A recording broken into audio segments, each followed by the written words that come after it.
it, says I can't do this anymore, walked away. You're live, Your Worship. Okay, thank you. Good afternoon, council and gallery. I'd like to call this committee of the whole meeting for September 14th, 2023 to order with adoption of the agenda. Someone want to make that motion? Councilor Cherry, Councilor Devlin, all in favor? Motion's carried. Adoption of the minutes of the committee of the whole from July 13th. Councilor Devlin, Councilor Luciao, all in favor? Motion's carried. Any business arising from the minutes?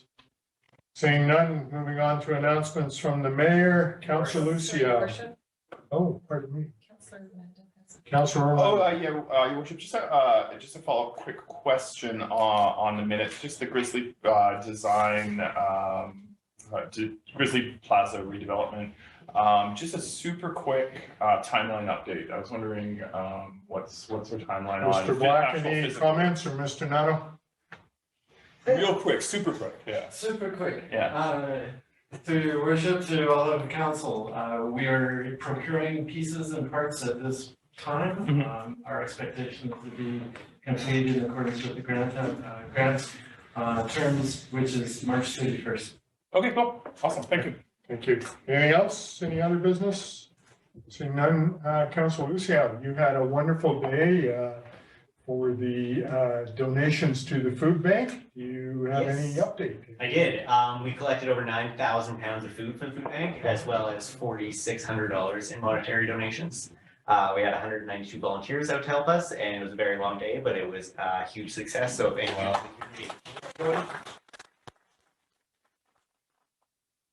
Great, thank you. Appreciate that. And thank you to the community for making the food bank a priority. Much appreciated.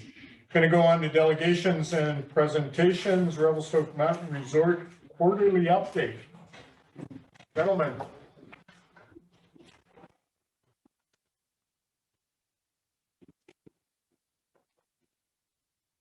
Afternoon. Do I plug in?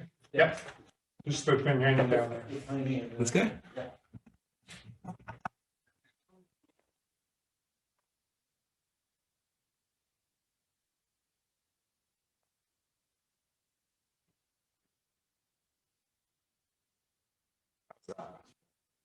You are good. That's when it was done. It's an update as of then. That's when we had to submit it. This has changed.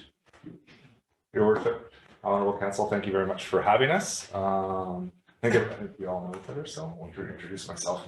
But really happy to get in front of Council again for our quarterly update that we committed to early in the year. And really, we're mostly going to be talking about stuff you've already kind of seen, or just really updates on how things are progressing, a bit of an operations update, and really, want to hopefully have a bit of some time for a little bit of two-way if there's any questions or anything you guys want to talk about. That's why we're here.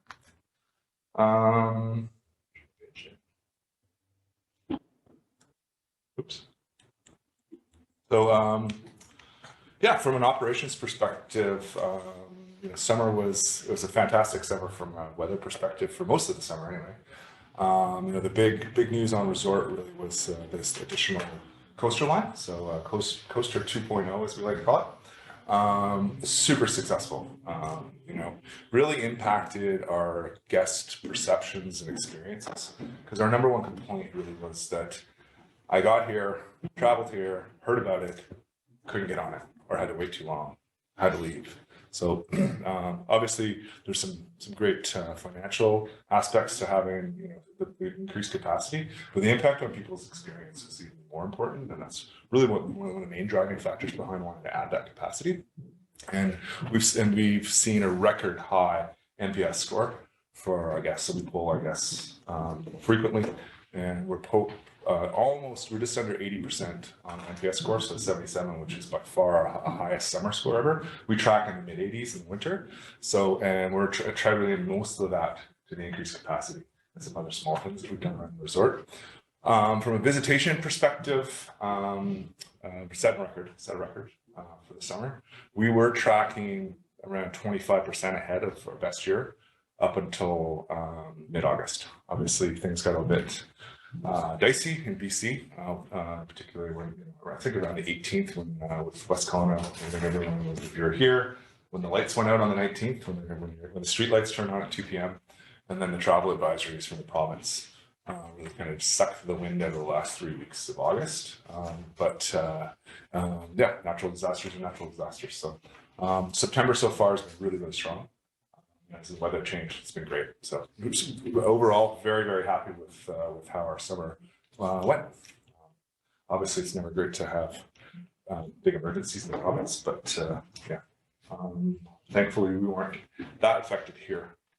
From a winter operations update, we're right now tracking really. We're our winter's quite is booked quite a bit in advance, and a much longer booking window, and our bookings are very strong for this coming winter. So we're anticipating potentially another record season when it comes to visitation. A few things happening. We've got a new maintenance facility, which will be commissioning hopefully here in a month or two. And we're completing our what we call a progression zone. So we'll put a carpet up at the top of the gondola and have a additional facility for ski school. So really trying to create that experience that for the beginner and intermediate skier who's interacting with snow school, that their whole experience is happening in the high alpine out of the sometimes rainy valley here during the winter. And along with that is an expansion in Ripper Zone. So doing quite a bit of work, a lot of blasting to create some more wider trails, better graded trails for both intermediates and beginners. So great. It'll be another great time to take your kids out to the Ripper Zone this year. And then we've also added some parking to the southern portion of the resort, and planning to increase the parking attendance for this year. So, and to integrate in anticipation of record visitors. Questions? Please, Matt. Councilor Cherry. Thanks, Your Worship. Through the chair, so we can give an update on the ski school project. As I'm aware, I believe the grant funding's up. Needs to be used by next spring. I think you're talking about a different project. Mountain Sports School is that's a prefab building through Built out of Kelowna. Totally separate. I think you're talking about the ski club. I was. Yeah, that funding. Yeah, that is a partially funded project through the province. Yeah. Any timelines for that? Spring. Perfect. Yeah. But there are two different things. Gotcha. Two very different. So the Mountain Sports School facility is actually top of gondola, supporting the carpet and stellar area. Gotcha. If that makes sense. Perfect. I did have them mixed up. Yeah, no problem. I get the club and the ski school mixed up all the time too. Increased parking south of the resort, that's basically about where the employee housing is going, is that? Exactly. Okay. Exactly. Yeah. So the intent is where we have, so right now we have some maintenance facilities there in that zone. So as we commission this facility up higher, those will be coming down and we'll create more parking. Oh, awesome. All right. Any other questions, Council? Councilor Plum? Thank you. Yeah, thanks for coming and the update. I think it's really good. The provincial closure. So it seemed to me that there was confusion. Maybe it was just me. It seems to me that there was confusion No, if we were closed or not. So I was curious from your perspective, because of course the province is going to be going through this emergency. They got the task force, and I think there was confusion as to where you were allowed to travel and not, because there certainly was a sense that we weren't allowed to travel in Revelstoke. Yeah, I would agree with you that there was confusion, and I think there was confusion at all levels. What happened was the travel advisory was really about leisure travel into the Okanagan, and they were actually quite specific about where you're going. And I do think that the public perception of that was no travel in BC. Yeah. The last time there was a travel advisory, there was no travel in BC. I think we're going back to the pandemic, but so I think that perception is there, and it also lifted very quickly. So I don't know if it was a little overreaching to go as quick to jump to that as quick as they did, because it really did kind of eliminate tourism travel, at least in the interior, you see it completely sunken. But I mean, if there's so much travel, so much of our visitor is traveling through the Okanagan, and we're not necessarily, we're part of the trip, not the trip. So if you're not, like a lot of people would cancel their trip because you couldn't go to the Okanagan, or even just because of the threat of fires. Like anecdotally, I think the hospitality business in Alberta over the last 2 weeks of August did very well, like restaurant business, because people were not traveling to BC. We're staying home. And they could have traveled to Revelstoke, probably. 100% could have come. No, we were never under any sort of travel. And if I may, just a second question, this Mountain Sports School, so utilities, how do you manage them on site, or is that feed into our systems, just those things? Oh, utilities? Utility, water. So power is supplied by Hydro, and it branches off of our lift power system. When it comes to water and sewer, they're all contained up high. It's serviced by a well, and then there's a treatment facility.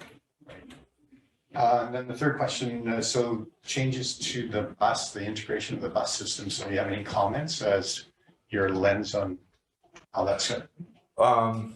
Super excited. I mean, myself, I think I've been putting effort in, and working with, city representatives and transit for it feels like a decade. And so it's super exciting to see it sort of coming to fruition. And I think we're going to have just a more robust, better serviced a visitor, but also for our residents. I think it's a game changer for folks, their ability to get around Revelstoke without having to get in the car. And I think as it develops over time, we're going to see more and more people getting out of their cars and getting out of the bus. Not just visitors, locals as well. Right.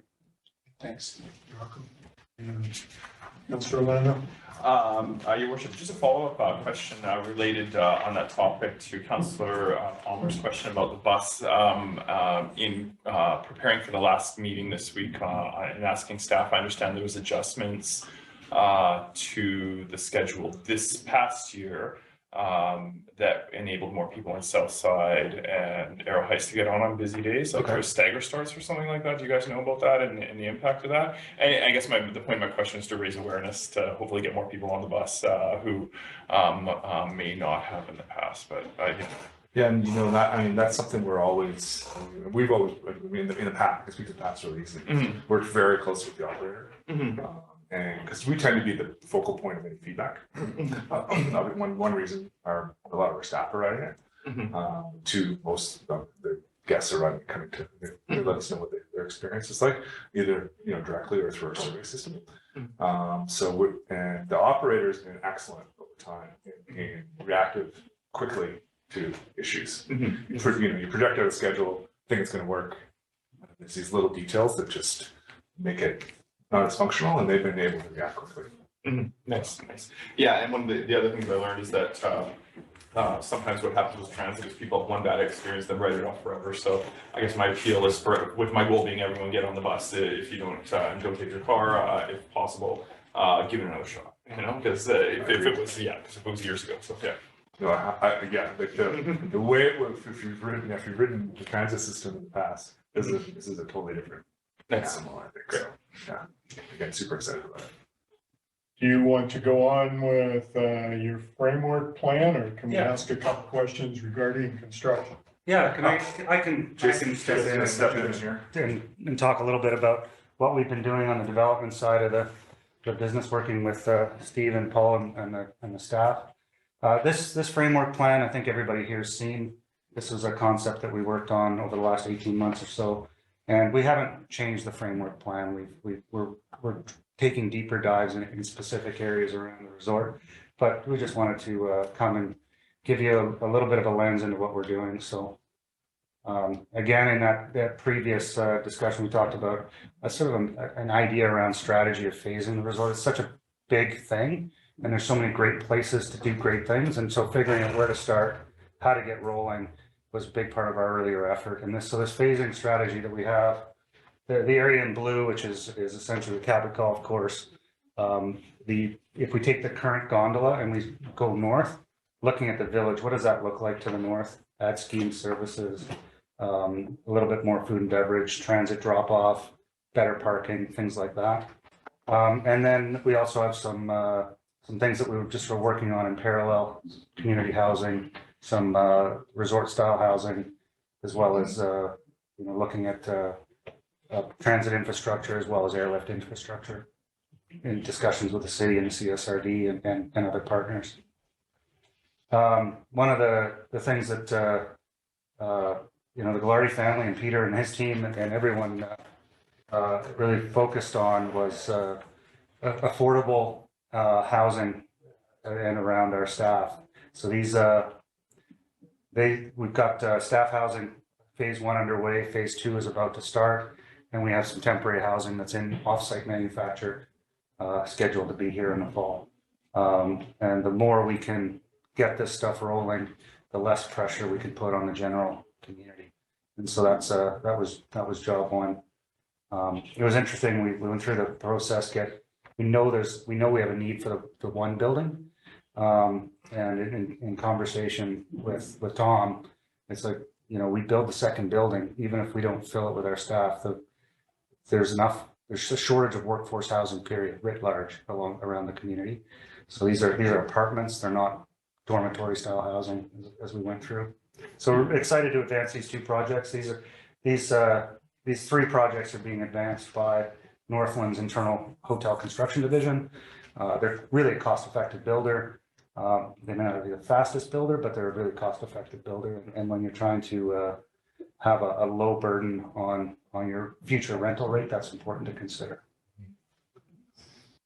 We're also working on the Heli Hotel. That's not going as quickly as we'd like. Again, shortage of staff, but also we've learned since pre-COVID when the hotel was envisioned, and we've really done a little deeper dive on the business, how we need to make some changes there to better serve that guest and the resort writ large. So adding amenities to help with the off-season times. So conference facility, adding durable heli landing facilities for our Selkirk Tangiers House Key business that has a nice safe approach, not over people.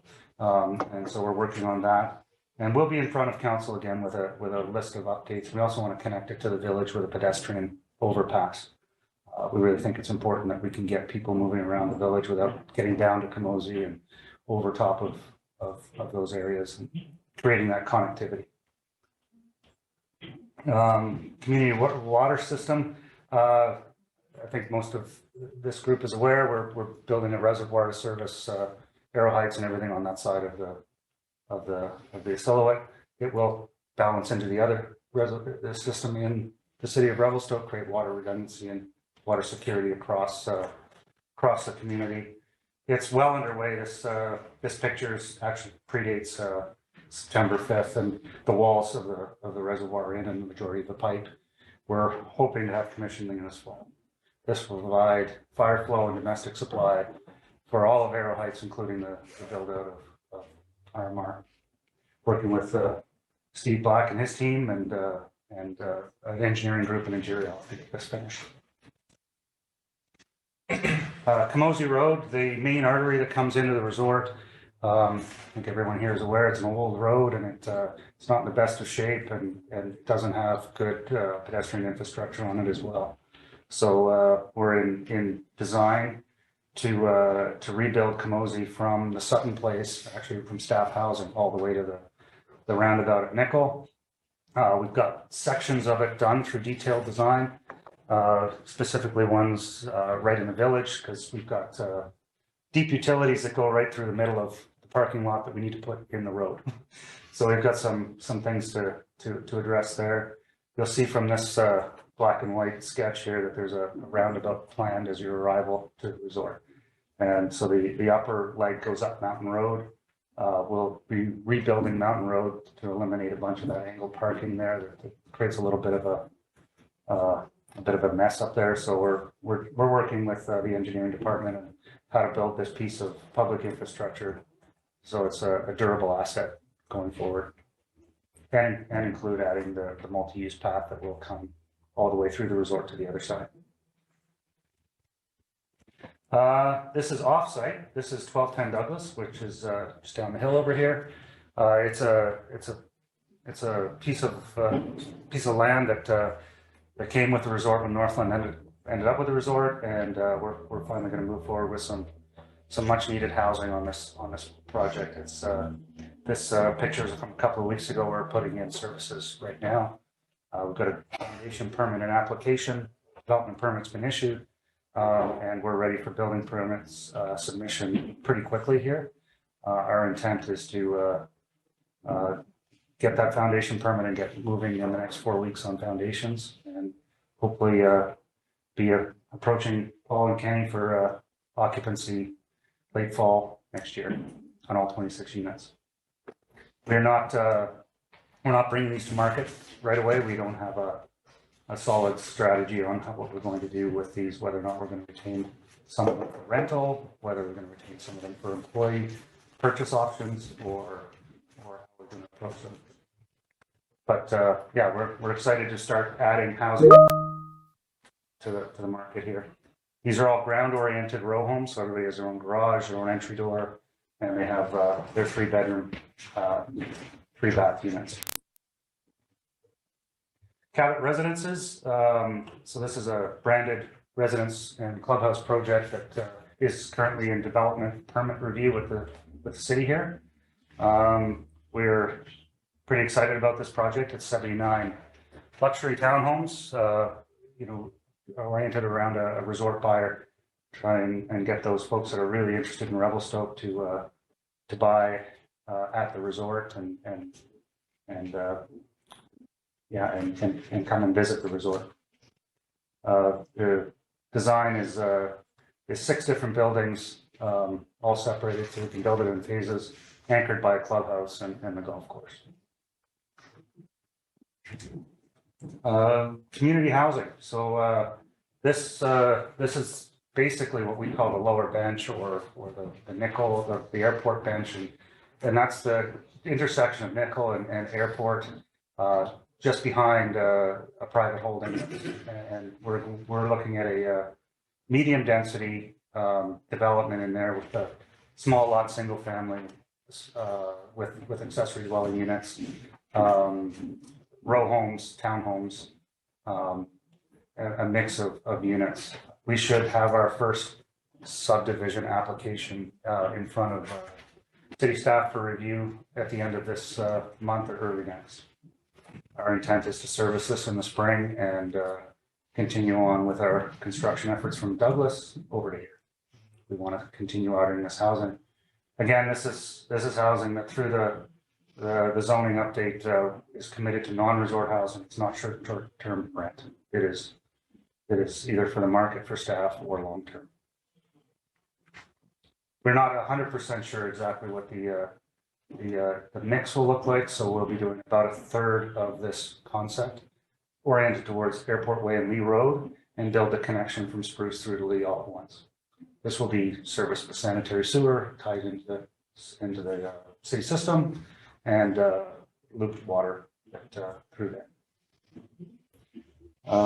And just up the hill, this is some of the concepts around, some inspiration anyway around the housing type and form. It's not high density per se, but it's not density that you'd see in Arrow Heights. It's higher than that.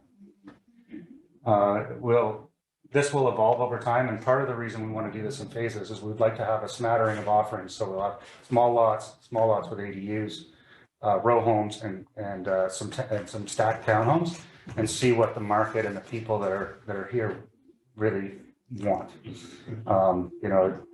I've learned in this business that we can be smart and tell the market what they need, but the market will decide. I had a mentor once tell her, he said, figure out what your customer wants, give it to them, and they'll call you a genius. It makes sense. So Nickel Bench, which is essentially the land up elevation from what we call the community housing lands, or the lower bench. And you can see this layout up here and there. It matches the same layout that we just looked at on the on the community housing lands. And there's quite a hill in here that sort of geographically, topographically separates these two neighborhoods.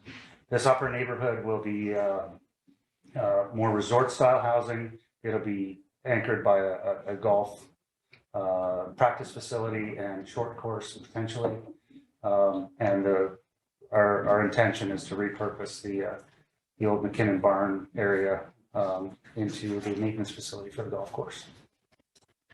We should have the first phase of this in application.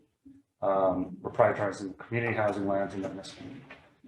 Community housing lands will, the sanitary and the looping services will have to go down there for the community housing lands, so we're building over there.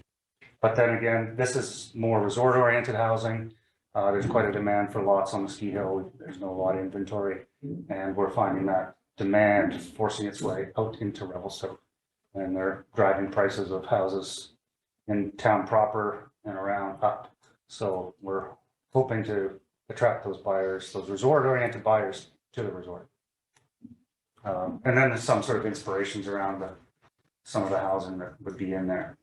Again, well, the first subdivision will be for about a third of the units, and we'll let the market tell us if we're tracking in the right direction, allow us to pivot along the way. I think that's it in terms of what we're working on and what staff will expect from us in the next little while on the development side. Yeah, if you have any questions, I'm happy to.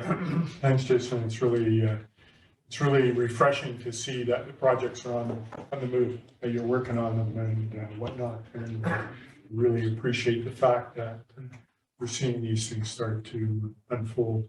So it's great. Council, any questions or comments? Councilor Lucio and Councilor Chair. Thank you, Marshall. Just a question about the temporary housing you guys have going in. It says that you're waiting permit approval. What permits are you waiting for, and what is the timeline for getting those buildings on that location? So that's being run by our hotel construction division. So I don't want to speak out of school because I don't necessarily know 100% the answer. They are an improved, repurposed prefab building that already exists. And my guess it's this building permit that, did they submit it for building permit? To your worship, or if your worship all, I don't believe that building permit's been received, but I can double check right now. I think they're waiting on a code report that says that the time of manufacture of these buildings is compliant with the code of ethics. Code compliance. Okay. And so as soon as they can get that dealt with, they'll get that in. Okay, thank you. Yeah. Councilor Chair. Thanks, Your Worship. I have a couple questions in regards to the community housing project that is listed here. I'm curious if this development triggers an OCP amendment. I don't know if the applicant knows the answer to that, or if Mr. Simon does. None of the type of housing that's contemplated is outside of the allowable use in CD8 zone or in the OCP. So my assumption is that it wouldn't trigger an OCP amendment. Perfect. Then we don't have to worry about those impacting the timelines. Will SDRs be allowed in this area? No. And my last question is, the existing community trail network that's in there, will any of that be utilized or saved towards Williamson Lake and in around the golf course area? So yes, the golf course area through the planning and initial permitting process requires connections be maintained. Now, those trails may not exist in exactly the same location, but the points of connection must be maintained. We're surveying the trails actually in the upper Nickel Bench that Azimuth's Forestry laying those out, I think next week. There's a natural connection down the hill through a ravine. That connection will be maintained in the plan, as well as out to Nickel and the multi-use path there, as well as pedestrian infrastructure detached from the travel surface, the vehicle's travel surface through the development. Perfect. How about over to Williamson Lake? Yeah, so Williamson Lake trail connection from the top.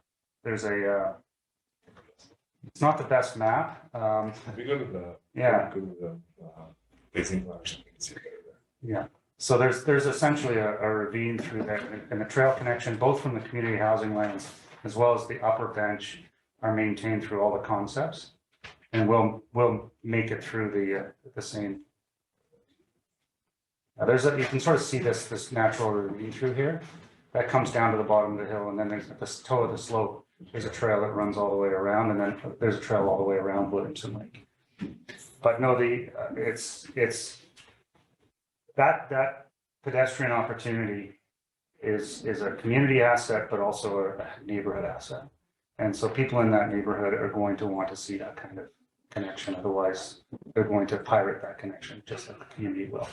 So we're better off to manage that so we don't have potential conflicts down the road. And there is also some parkland dedication happening that's intended for trail network connectivity around the lake. Perfect. Look forward to seeing all that. Yeah, I mean, it's not in here, but we're also looking at the land next to the provincial park and how do we amenitize that area potentially with some passive recreation for the resort specifically at this point, but we'll want to connect all of these places together. Any other questions? Councilor Staplenhurst? Thank you. Through the chair to Peter or Jason. In one of the master plans that we saw at one point in time, there was an allowance for a fire/EMS station. Is that still in the plan or? Well, I would say if city council wants to fund it, I've built fire stations on resorts before. The way I did it before was, here's the land, we'll co-fund the building with a commitment that you staff it and have an apparatus in it. And the council of the day did that for about 3 years, and then it went back to the resort. You know, what we want is great fire protection, and that's a matter of managing council budget more so than buildings. So, you know, it's hard to spread staff out and have response.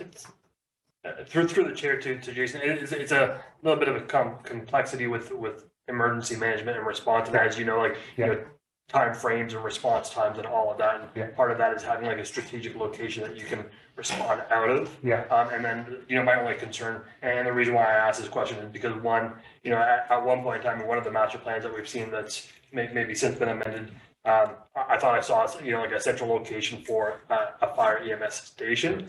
And then the other one being just with you know, I really commend you guys for all the work that you guys have done, and I love what I'm seeing here. It's just the population density that's about to increase in Arrow Heights, let alone in the city, and then just having you know, resources to address the population surge. Yeah, so my previous experience around fire planning, community building, and having fire coverage. So very recently, the city of Vernon actually closed most of their satellite because they couldn't afford to staff multiple locations, and they didn't want people responding in their private vehicles to remote stations. So they centralized all fire services in the center fire hall. Now, what I would say is we want to be part of that conversation. If the city wants to have EMS, you know, response, emergency services response at the resort, we have land. We can come up with a solution. Like the previous locations right here, we haven't actually designated anything on that location. But the interest level. Okay. So right here below Mackenzie Village was, or Mackenzie. That's where I thought I initially saw it. Yeah, that's exactly it. Yeah, there's nothing on our plan there, but it's It's a lot in case there's a want or a desire. yeah. Okay. Yeah, it's oftentimes it's like schools too, you know, school districts sometimes want land within a certain area. They see the density, but those are all contingent on whether or not, from an operational perspective, it makes sense. And it can be, there's no point in building something that's not going to get used, you know, staffed and have the apparatus to make it work. Couldn't agree more. I worked for another developer at one time that built a fire hall and it turned into a clubhouse. I've worked in fire stations where a development has taken all the resources from the fire department to respond to their development location, so it's. That's not good.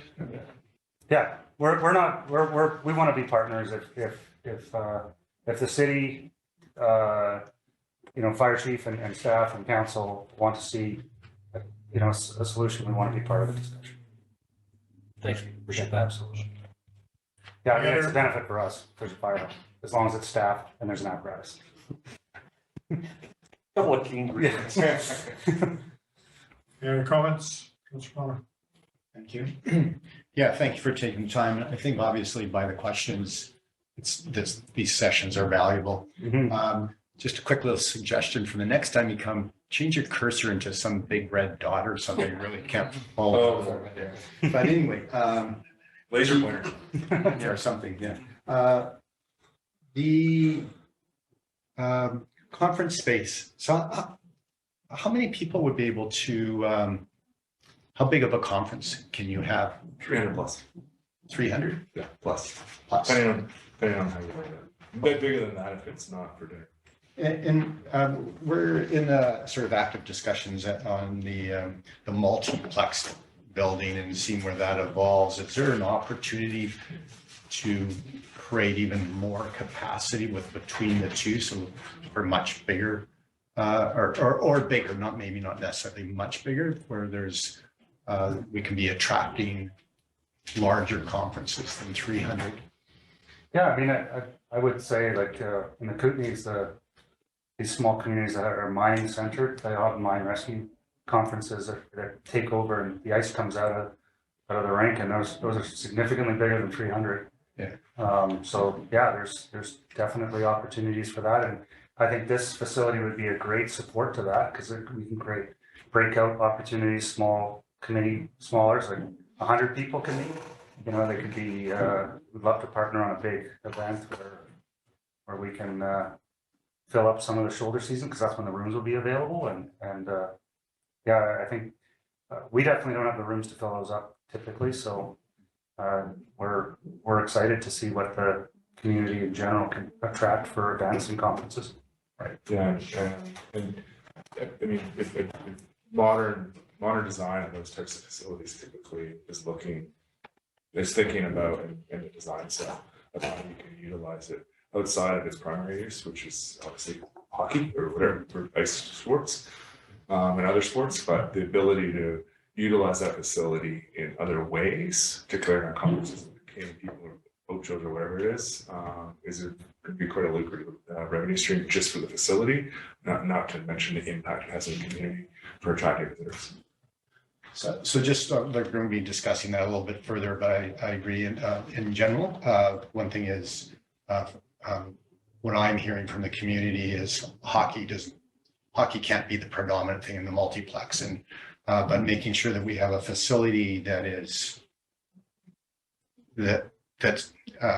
our community deserves. That's the high end, and making sure that we think through as to, if we start thinking about conferences, that's filling up your facilities, but the whole town and businesses in those shoulder seasons. Like we're going to be heading off to Vancouver for UBCM. Whistler has been doing that for years in Victoria, and I don't know that we'd be able to get that to that size of 1,200 or something like that. But if we can start to tap into those bigger markets, I think there's a great opportunity, and it does need to be first class. So if we're going to for that kind of quality. And through the chair, this might be more for Director of Engineering. So with the water reservoir, so we've gone into water restrictions for like a month here for the first time in 20 years. And then even though we've been increasing water fees substantially, arguably our service levels have gone down this summer. So the question is very specific. If this reservoir was already built, would that have mitigated the need to go into water restrictions this summer? I could answer. Try. You don't want me to. Try it. I'll try to. Thank you, through your worship, to the council. The water restrictions this summer are due to the capacity of the water filtration plant, not storage. And so we cannot fill our reservoirs because the capacity of the Greeley water treatment plant was at capacity, and utilization by the community was such that we could not provide adequate fire protection and domestic water storage in the tanks because we didn't have enough water to fill them with the use of irrigation. So Mr. Black's being very polite. If Doug was standing there, Doug would say it was because people were watering at night illegally and it drove him crazy. And he kind of had an idea of which neighborhoods that it was in. And that was really the problem, was people weren't adhering to our regular water restrictions. They were just letting the tap flow. Okay, so anyway, I don't want to detract the attention overall. So the answer is basically we still would have went into water restrictions because the plant capacity. Oh, I did write down that quote from you, providing the customer what they want.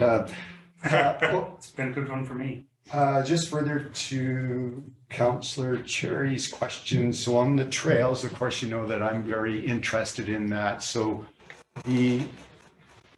I'm hearing, but I just don't have the full confidence of these uses that we talked about on the trails and specifically going to Williamson Lake, existing trails, public access. So there will be public access available on those trails. Absolutely.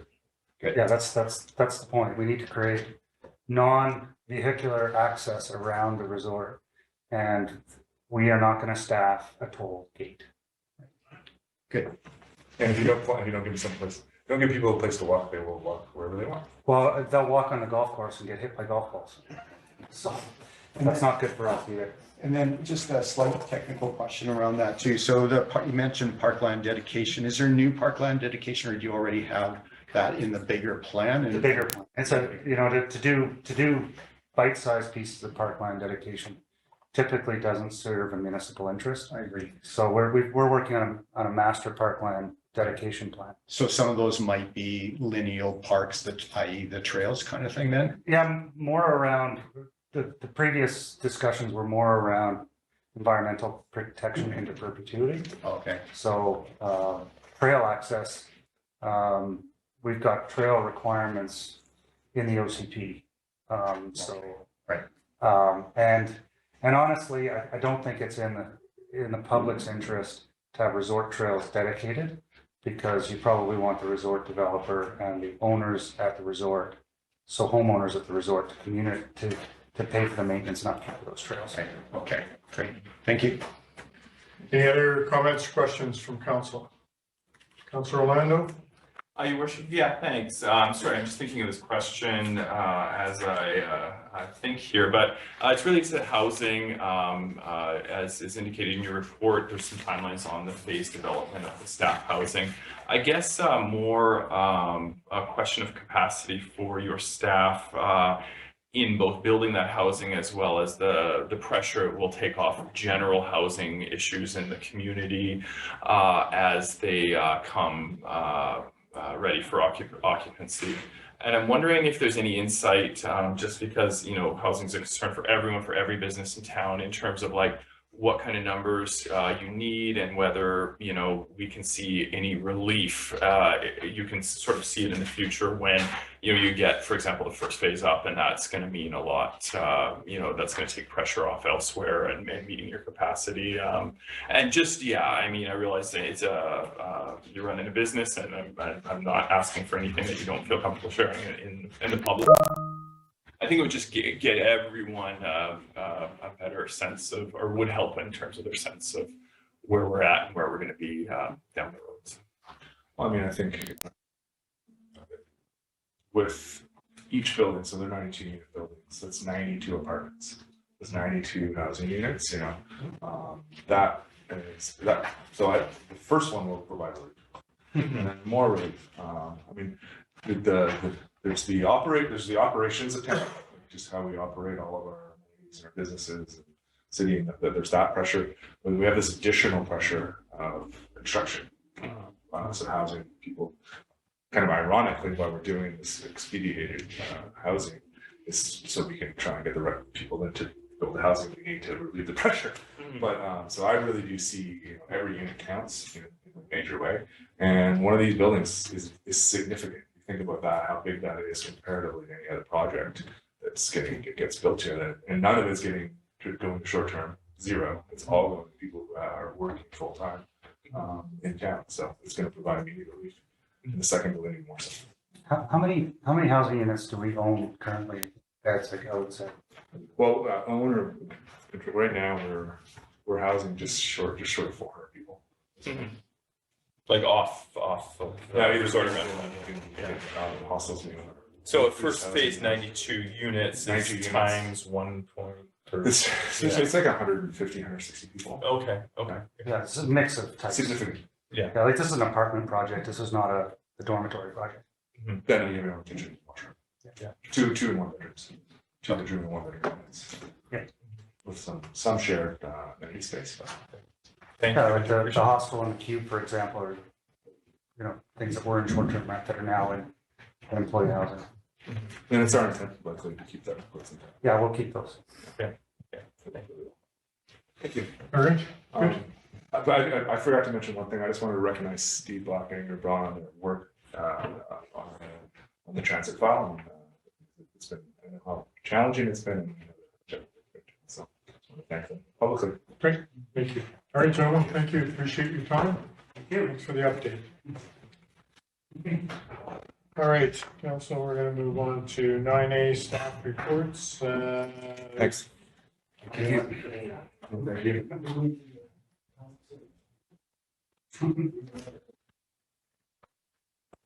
Oh, yeah, no. I'm waiting to show you that. Mr. Nato, you ready with the arena project location options? Do you have support staff to help you with that? Will you hear me do the presentation?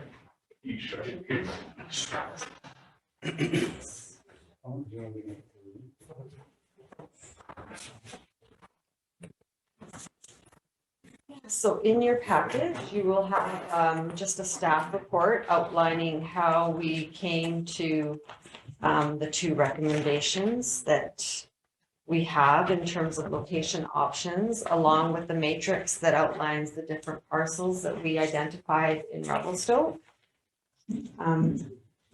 Where would you like to start? Well, let's start with the 2 that you've identified. Let's talk about those. Okay, so the 2 locations we identified were Centennial Park, right? So there, we can talk about any type of reconfiguration on those lands because we have quite a bit of land there. We'd ideally look at minimizing the impact to the existing amenities on site in terms of soccer fields and ball diamonds. That's the biggest thing. This area is heavily utilized by a large number of users. We have like 350 plus kids in the youth soccer program. We have 500 athletes in the slow pitch league. So losing these amenities would probably not be acceptable to the community. So it would be a matter of relocating these amenities before constructing anything on this site so as not to impact their seasons as well. So that's kind of the biggest thing in terms of my feedback for this location. There may be some site servicing issues based on the history of this property, but I think, and Steve, correct me if I'm wrong, we can probably work through some of those issues in terms of remediating that in the build that we do for this project. So that's the first location. Did we want to have a discussion about that? Yeah, we could, when we talk about these locations. So when you're talking about moving it to where we're gonna disrupt amenities that we already have in the lease, there's 3 spots there. Do you have a preference as to which spot? And I'm just asking probably more for my personal sake as to what you think. I mean, I originally thought when we go down the hill, first thing, put a big building up right next to the hill. Where do we put parking? But then, do we have what we can hook up to as far as water, sewer? without major disruption. And so I'm just asking what your preference is. Or do you have one? I don't really have a preference. I think either way, the amenities, for me, it's about relocating the amenities so that there's no loss to the community. The soccer fields, heavily used, relocating them, the ball diamonds. None of our ball diamonds are regulation slow pitch size. So relocating them and rebuilding them so that they actually meet a regulation size is probably a good idea. Do we have But I think- places to move them to? We'd have to do the same type of exercise and kind of do a thorough analysis of where the best location would be. Most of the community wants to see these amenities somewhere in the downtown.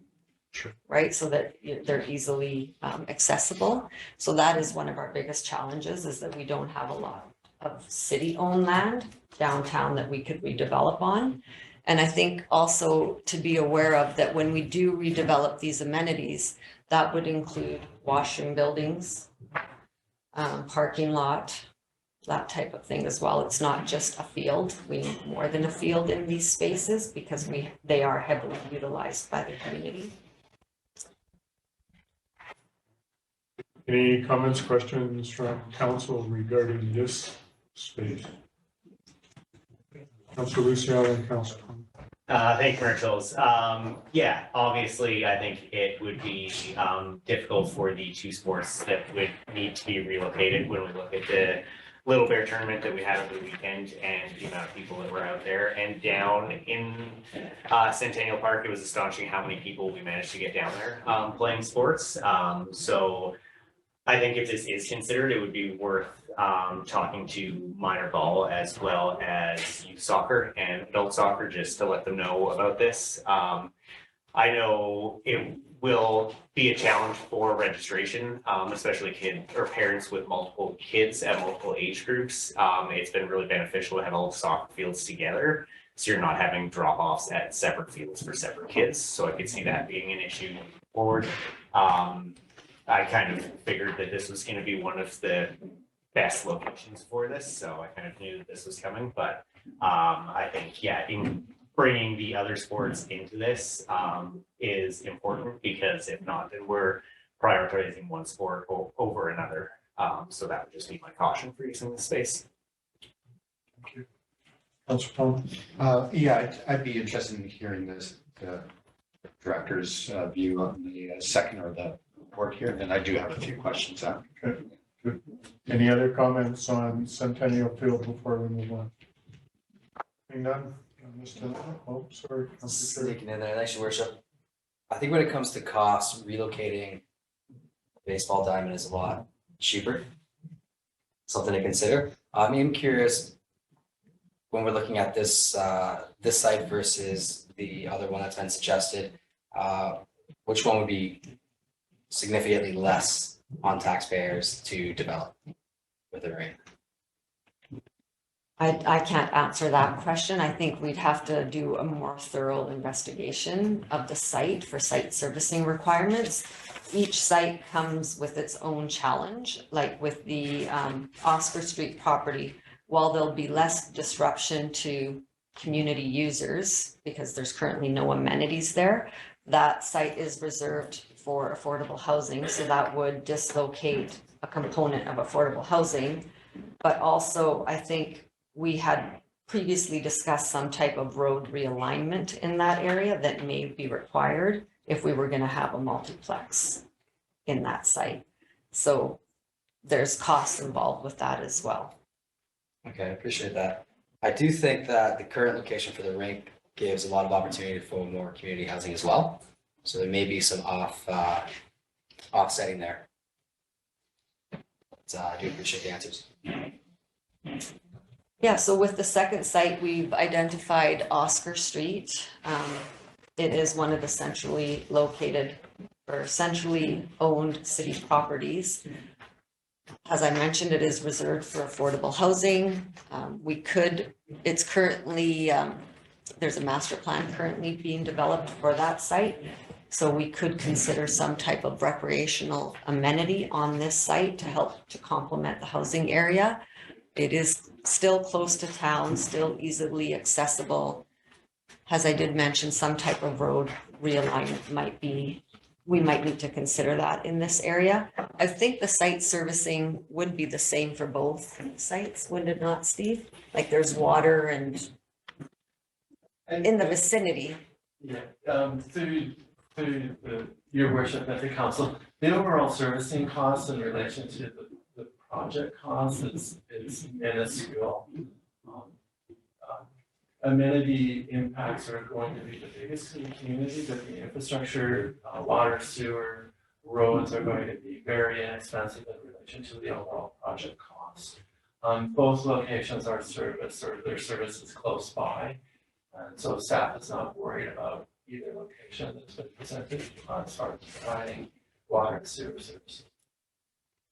So when we're talking about this site, are we talking closer to the wastewater treatment plant near the back of this property where we see that wooded section versus up front so that we can still maintain at least some sort of housing component? Is that kind of what you're thinking, or are we, I can't see your hand, you're going like I'm off my nut or what? I think that would be addressed through the Your master worship, I plan. was suggesting that perhaps Director or Mr. Simon would care to provide Okay, a very quick update to the master planning work that's going on. All right. Through your worship to your worship and all council, we are currently engaged in the master planning process. We're refining some concepts right now. The next steps would be doing public engagement based on those concepts. The specific location of where this would go, we've estimated about 25 acres would be necessary to accommodate a multiplex. We are delving into more detailed site design. That is when we figure out exactly where those large part of it would be based on group alignment, which is another thing that we're working on the concept process. So to be determined. all right, good, thank you. Councilor Palmer, you have some questions? Yeah. Thank you for the presentation and doing that work and going through this stuff.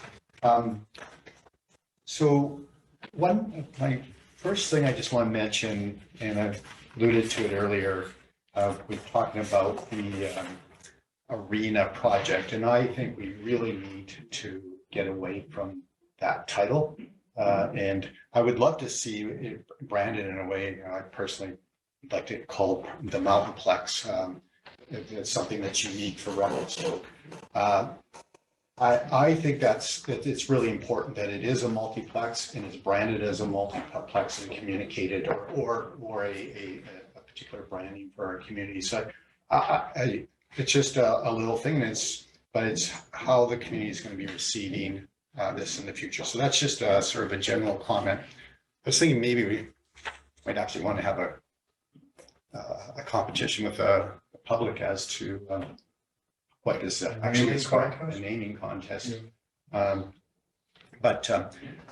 So then these are just sort of random thoughts. So the ball field. So what I'm hearing regarding the ball fields is this is an opportunity to find appropriate locations for regulation size ball fields. So this is a great opportunity wherever those might be. Again, that might be at the future of the existing arena is.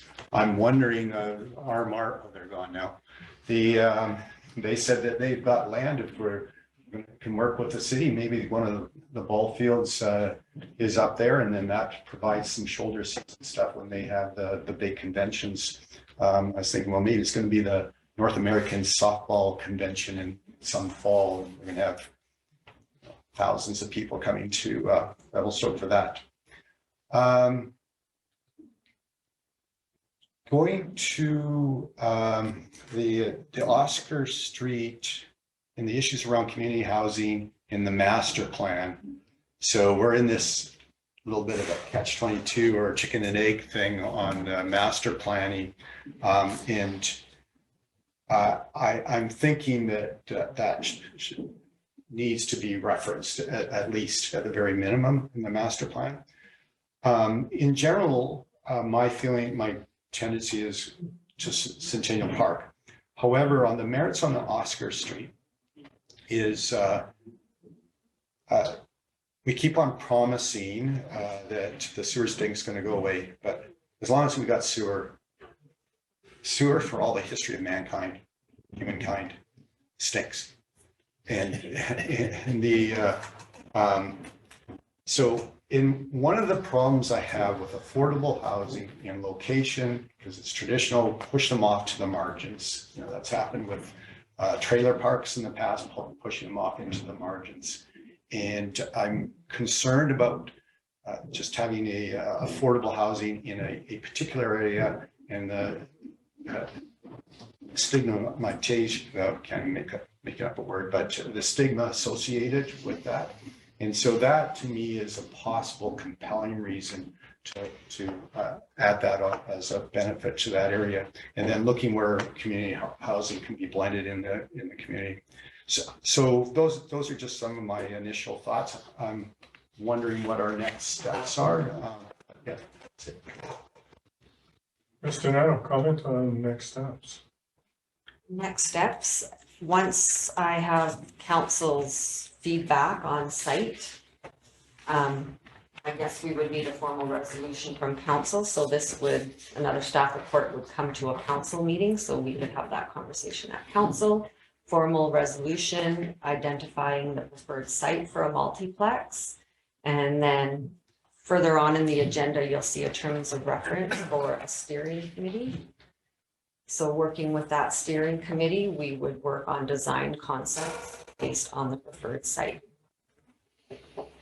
So at this point in time, do we need to go through any of this formal stuff, Mr. Simon, that you were talking about before we make a final determination on site?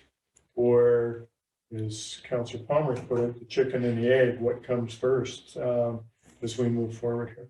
To your worship, with respect to the master planning process, the master plan will be a non-statutory document. So it's not going to be adopted via bylaw, or it's not going to be set in stone, meaning that council can never deviate from it. It's intended to give us a rough roadmap of how that important parcel of land will be developed. So I wouldn't see any issues with starting to proceed with site selection for the arena while we're currently wrapping up the master plan. Master plan will be done or anticipated no later than the end of October, depending on how engagement goes. So I don't see an issue with them running concurrently. And again, if changes need to happen in the master plan 6 months from now, a year from now, 5 years from now, that's totally okay. It will be at the discretion of council.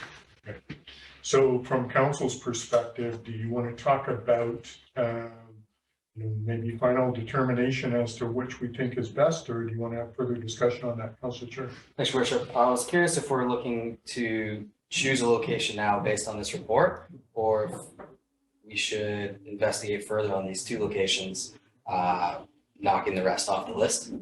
Well, I think we should look at these two. Councillor Palmer, you want to weigh in? Yeah, definitely. I think that we need to flesh out these two. So create the steering committee, let them do a deeper dive into these. There's a few comments, but they were very much, I don't think we're ready for a decision. We need to do a deeper dive. And sort of one of my comments on that is, putting some resources into a more fleshed out, not detailed concept, but the question I put on here is where is GIS? So let's get some ideas of what this looks like, because that's what's going to be really starting to resonate with the community when we start plotting, putting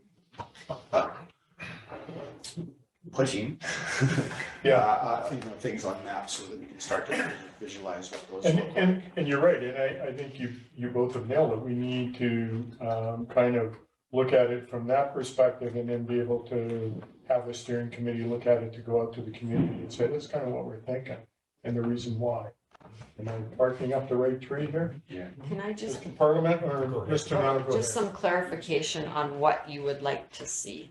Like just a square box on the parcel? No, I'm just asking Yeah, because yeah, it's, yeah. it will be challenging to have someone actually put a building on a piece of land. That would require me to reach out to an architect to do that. So we're talking about, we need X number of acres. Yeah. If we could have that kind of box saying, we need this is where it could fit. Mr. Parliament, he wants to. Yeah, no, I just want to further to Councillor Palmer's comments. This is just to start the discussion. That's why it's a committee of the whole. we just wanted to introduce to council the work that staff have done. I want council to pay particular attention also to the matrix and the attachment where we looked at all possibilities. And I invite the public and anyone else who does have some land, if we have forgotten another parcel, we're willing to look at that. There are other folks have been following this. And so this Excel sheet that was prepared by our Director of Recreation really outlines all the different sites we looked at. So today was just, here's the work we've done so far. There will be a second discussion coming up on a steering committee. Because this is committee of the whole and discussion only, we're not looking for a decision today, nailing down a site, so as echoed by Councillor Palmer. What we're asking council is, we're getting closer. We've done some lead work. If there's any other parcels you're aware of that we are not aware of, let us know. We want to make sure we exhaust all avenues of a potential site. However, we've narrowed down the 2 municipal sites we currently own, and we've got a lot of work to do on both sites to get to a decision. But again, we're just putting council on notice. There's been a lot of work as we advance this project forward. Thank you.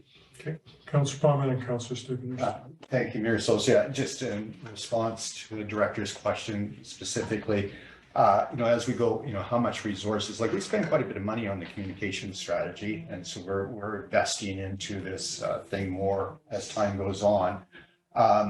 It would be, I think it would be premature for architectural concepts.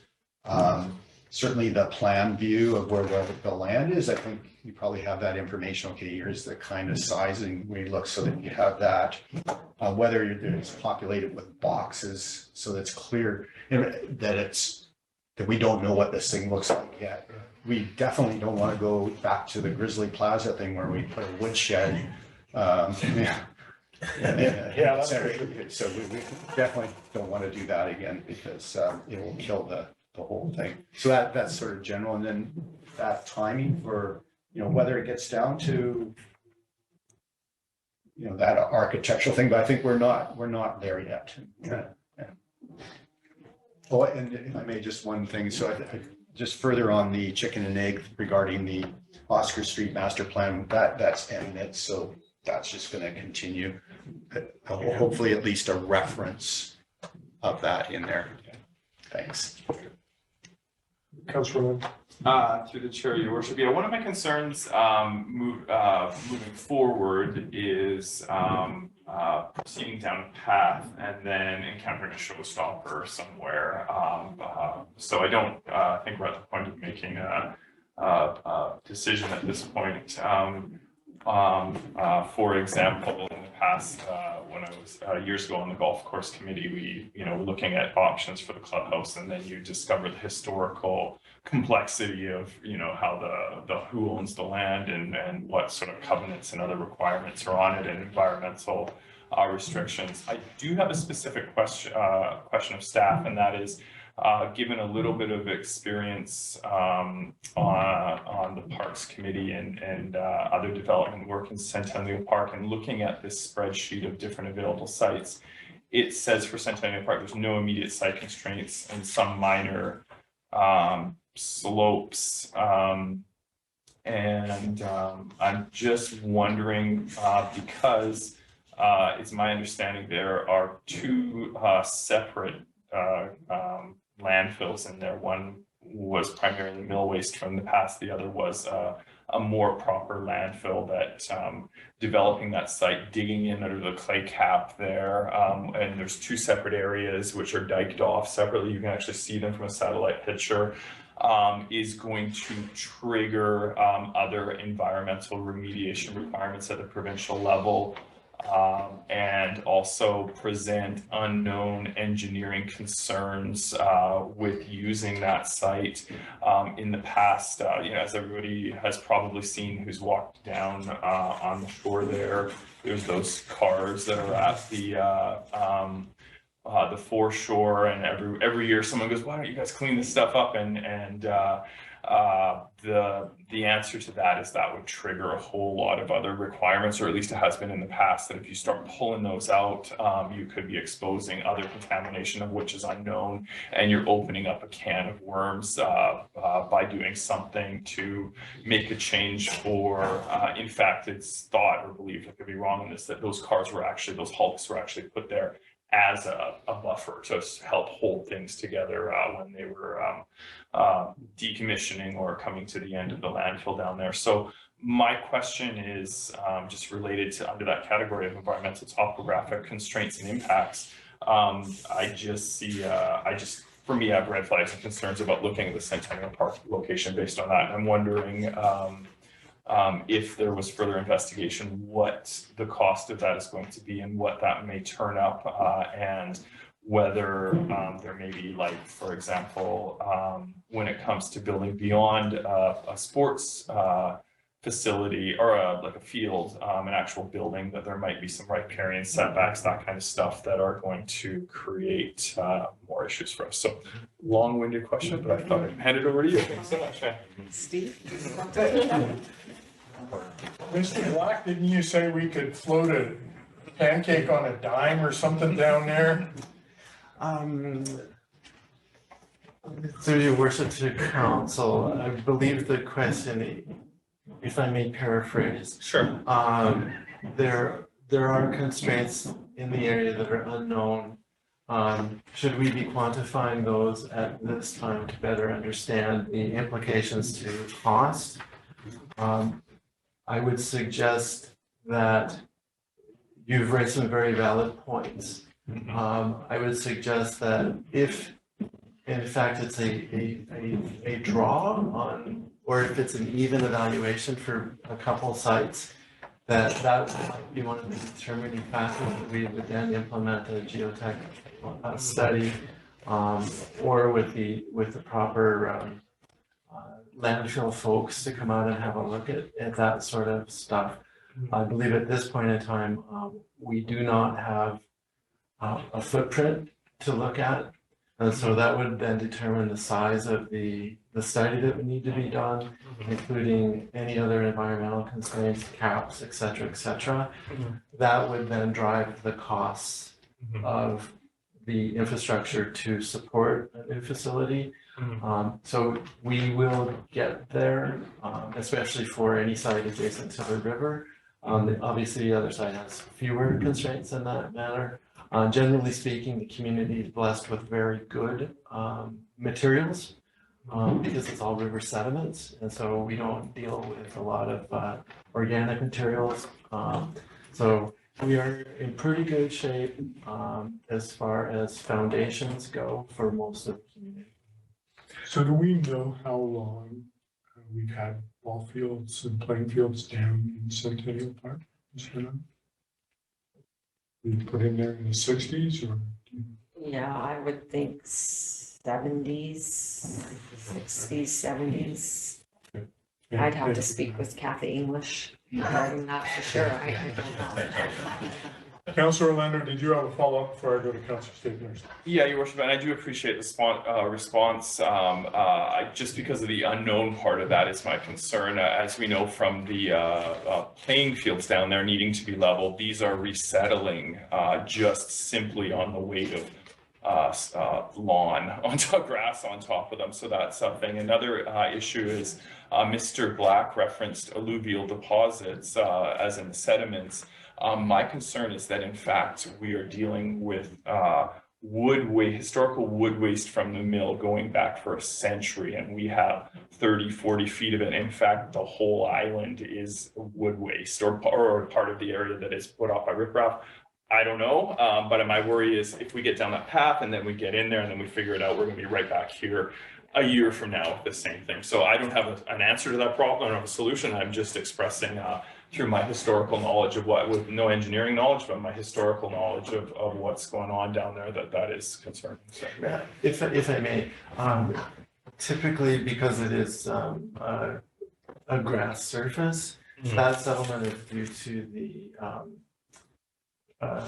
degradation of the organic materials below. So if in fact we're seeing the settling, it's because the materials in there are rotting away or oxidizing. Solutions to that are pile systems, et cetera, and not knowing how thick those are.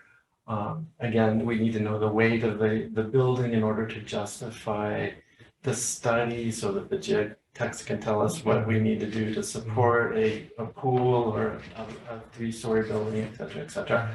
So we will be we're very cognizant of the constraints and concerns in that area, and we will be undertaking the appropriate studies with the knowledge that historically we have in the community and from people like you. So we will continue along those paths. And that will and may be one of the determining factors once we move down this path a little bit further. But again, we need to know what we're trying to cite at that location in order to do the study in understanding what those implications are from an engineering perspective. Thank you. Councilor Staples and Councilor Plummer. Thank you, Mayor Sauls, and thank you, Ms. Donato, for your presentation. My questions were, one, I'd like to, if we were to proceed with Centennial Park, I would like to support what Councilor Lucio said earlier and just try to get a little bit more feedback from some of the external stakeholders in regards to the usage and the impact that redeveloping those fields would have. I haven't heard any concerns about the legal size of the baseball diamond field, like whether or not it meets the slow pitch requirements.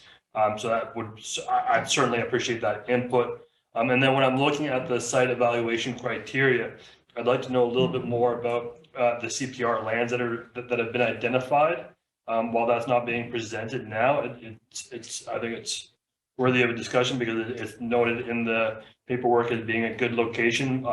It just would require an approval and partnership. So maybe you could elaborate a little bit more on what CPR lands are and. Through your worship and the committee. So the CPR lands were adjacent to the 4th Street roundabout. There's a large section in there. We did. Mr. Parliament. Mr. Parliament, sorry, did have conversations with CP regarding this already, and they have advised that those lands are not available. Okay, we've got further plans. I They guess. have further plans for that site. That is unfortunate. Councilor Plummer. I agree. Yeah, thank you, Mayor Solz. I think it's this sort of the conversation sort of emphasizing that once this committee struck diving deeper, for example, the Centennial Park. Yes, that's very, very legitimate and it was identified more on aesthetics, but those are the environmental concerns. And then even Oscar, there's a question mark as to, because there's lots of contamination. And I think some of those sites have been identified in the, by the province in different areas, whether that's one of them or not. So those things are a deeper dive. And then just on the contamination stuff though, I think there's been some discussion already like piles and how you do that. But through the province, there has been major landfills like in Quitlam, which is a big industrial site, actually industrial retail site that was a landfill, and there was a closure plan that took quite a while. And essentially that landfill still exists, but it's a cab and there's dozens and dozens of big buildings on there, roads and network, and it's capped off. And smaller places have done that. And from my understanding with landfills, that's sometimes a way of mitigating problems. So you're containing the water hydrology in a better fashion. So that might be, again, there might be a silver lining in Centennial Park and saying, okay, we're going to deal with that issue once and for all, possibly, if that is selected at the site.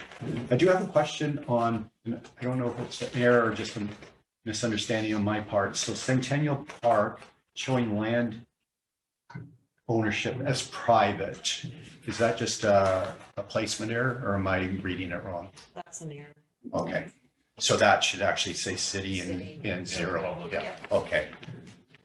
Good, thanks. Okay, any other comments on location options? Otherwise, we'll, Councillor Luciel and Councillor Cherry. Yeah, I think Frank goes. Yeah, I will say that it's disappointing to hear that CPR has plans for that land, because I think that would be a great addition to the scenic corridor. When we're talking about Centennial Park or Oscar Street, I think we have to consider, how that's gonna affect what the locations are already designated for. So if it does end up going at Oscar Street, it would be nice to see the current location of the arena put towards, affordable housing, just to kind of offset that land loss that would happen there. And if it happens down at Centennial Park, it would be good to talk to minor ball and soccer and see how they can be incorporated into the multiplex, so that way they're not being pushed out of that location completely. And if that comes with updates to like their batting cages, or maybe turfing the track field, if it ends up going like where Bronco and Centennial are, I think it would be good to just include that, just as Councillor Palmer says, to sell it as a multiplex instead of just an arena project that's coming in to replace those fields. Councillor Cherry, did you have a comment before I go to Councillor Palmer? Thanks, Worship. I just have a quick question to staff, as I don't know the regulations in BC, so through your worship. Can anybody inform me about any environmental holds for older or previously used landfills in this province? Provincially, federally? I'm quite familiar with them in Ontario. They usually get turned into golf courses for 25 years and then developed them. I have no idea what happens in this province. Your worship, it depends on the use, as Councillor Palmer indicated. Capping it at downstream receptors, groundwater impacts and flows. So numerous other constraints would go into what that evaluation will look like and what would be an acceptable surface. Typically, the clay cap on top and soil and plants is sufficient to protect users on the surface. It's when you start getting into it, so it's important to keep that cap sealed, that clay cap. So as long as we can do that, we should be okay, assuming that the other constraints from a geotechnical perspective are met. All right, thanks. Just as a follow-up, does the municipality get the say in that, or does it go to the province first? It's a provincial closure plan that would have been required. Whether or not that was done when these were done is a completely other question. And I have not been around here long enough to delve into what is down there, other than cars, motors. Hoffa? Perhaps. So that's all I can offer. I appreciate that. And then just my final question to your worship. Are you looking for a recommendation for these two sites to go to council? At this point in time, let's talk about a steering committee and let them look at that. Okay. Okay, so Councillor Palmer, then Councillor Stapenhurst, and then let's move on. Yeah, just further to Councillor Lucio on not only on the other users, other uses in those areas, but to me, there is this added benefit. So if we look at, if it's Oscar Street, for example, if that's the ultimate site, and we're doing affordable housing now near a high school, near a school away from sewer, that's far, far better. You know, there's a real net benefit for housing. So I agree with those kind of concepts. If it's, in conjunction with field users, a big benefit of the multiplexes. Suddenly you got change rooms, you got showers, you got facilities, you got plug-in places. So I think, and that's, I think, really important, as you mentioned already. And then further to Councillor Cherry and Mayor, yeah, definitely, I think the steering committee can look at these other ones. Obviously, we're focusing on these two, but taking a little bit more look and affirming or whatever. And I think the steering committee can dive deeper on that. Good, thank you. Councillor Stapenhurst. Yeah, thank you. Through the chair to Mr. Parliament, I was just wondering if there was any chance of any kind of like negotiation with CP on those lands, if there's any land inventory that we have that we could possibly barter with. I just see that as being an opportunity that could be beneficial to the whole community. So I was just wondering what your feedback was from those negotiations that you had with them. Yeah, so I placed a call into, most of you know Mike Lavecchio, who is sort of government relations CP. And he basically specifically replied on the pointed question, is there any appetite to consider partnering with the city to build this incredible facility? Because it would just be ideal that both CP and the city of Revelstoke go back to 1889, 1899. We need that leg of the portion of the land to turn the plow trains in the winter. And preserving the ability to turn the plows complicates the negotiation when the roundabout was built. And so when the roundabout was built, that just added to the complication of turning the plow trains. So that was sort of the technical specific answer to the question. And I said, you know, Mike, I appreciate that. I mean, it's your land and CP needs what CP needs, but that's just an ideal location. So he is aware of that. That's how I left it. I didn't press anymore. To answer your question, of course I could reach out to Mike and just say, I'm hoping that someone from CP is following us today, that there is an appetite for the city to consider that site because of its, prime location. But there's also a romantic historical connection between both the city and CP building this area over 125 years ago. So I can certainly reach out to him again. I do believe he'll be at UBCM. Maybe it's an opportunity to reach out and see if Mike is there and maybe we can have a little side discussion. So I'm just gonna ask, and so maybe city staff know where the bulk plant was at one time. Was that still privately owned by a petrochemical company, or is that now part of CPR lands? We go closer to the CPR housing project.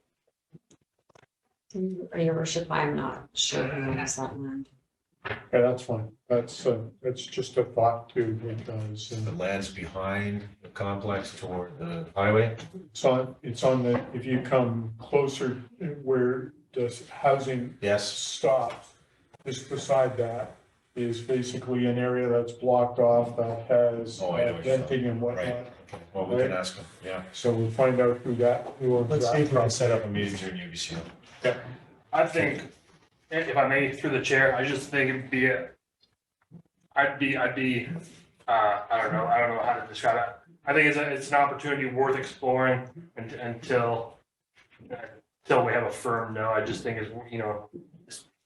so I appreciate your efforts. Thank you. He's given us a firm no, we just haven't taken it. That's basically it.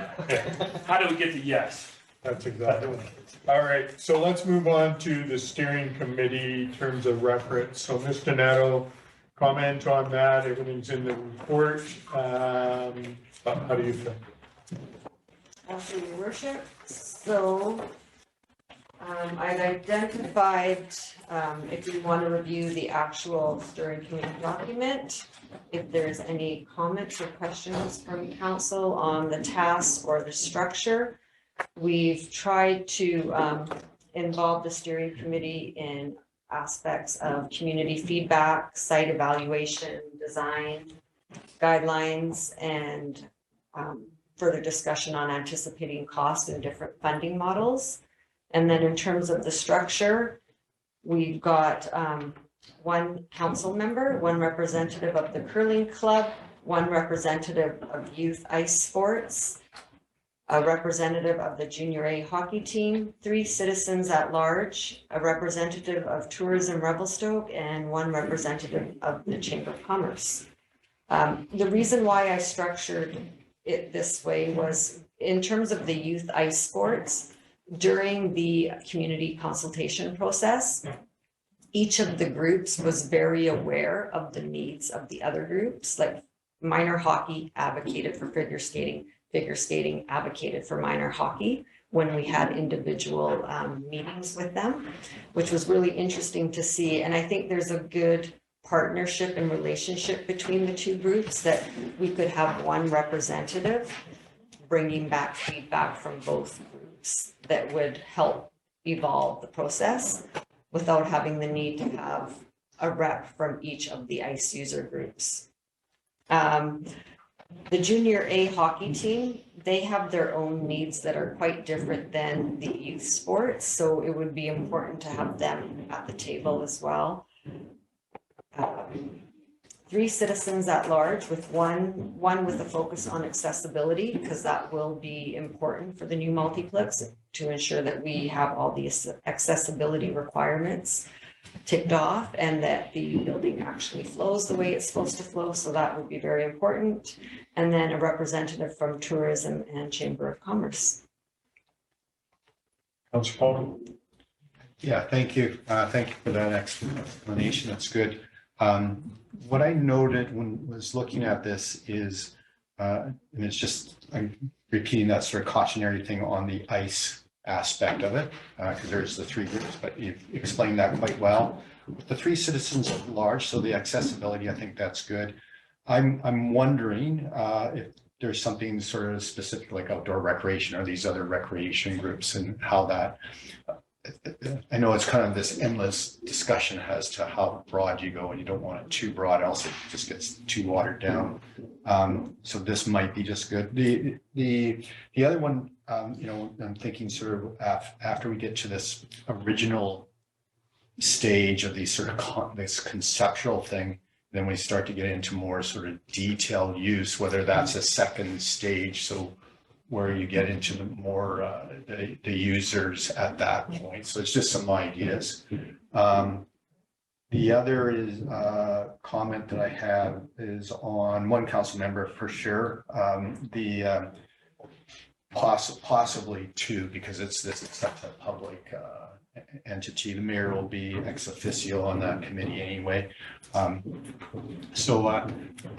Yeah, I'm in general quite supportive of that. Those are just a few ideas. And you're probably looking for a recommendation to council. So, but anyway, those are some of my initial comments. Any other comments, Councillor Siglers? Yeah, thank you through the chair to Ms. Donato for the 3 citizens at large.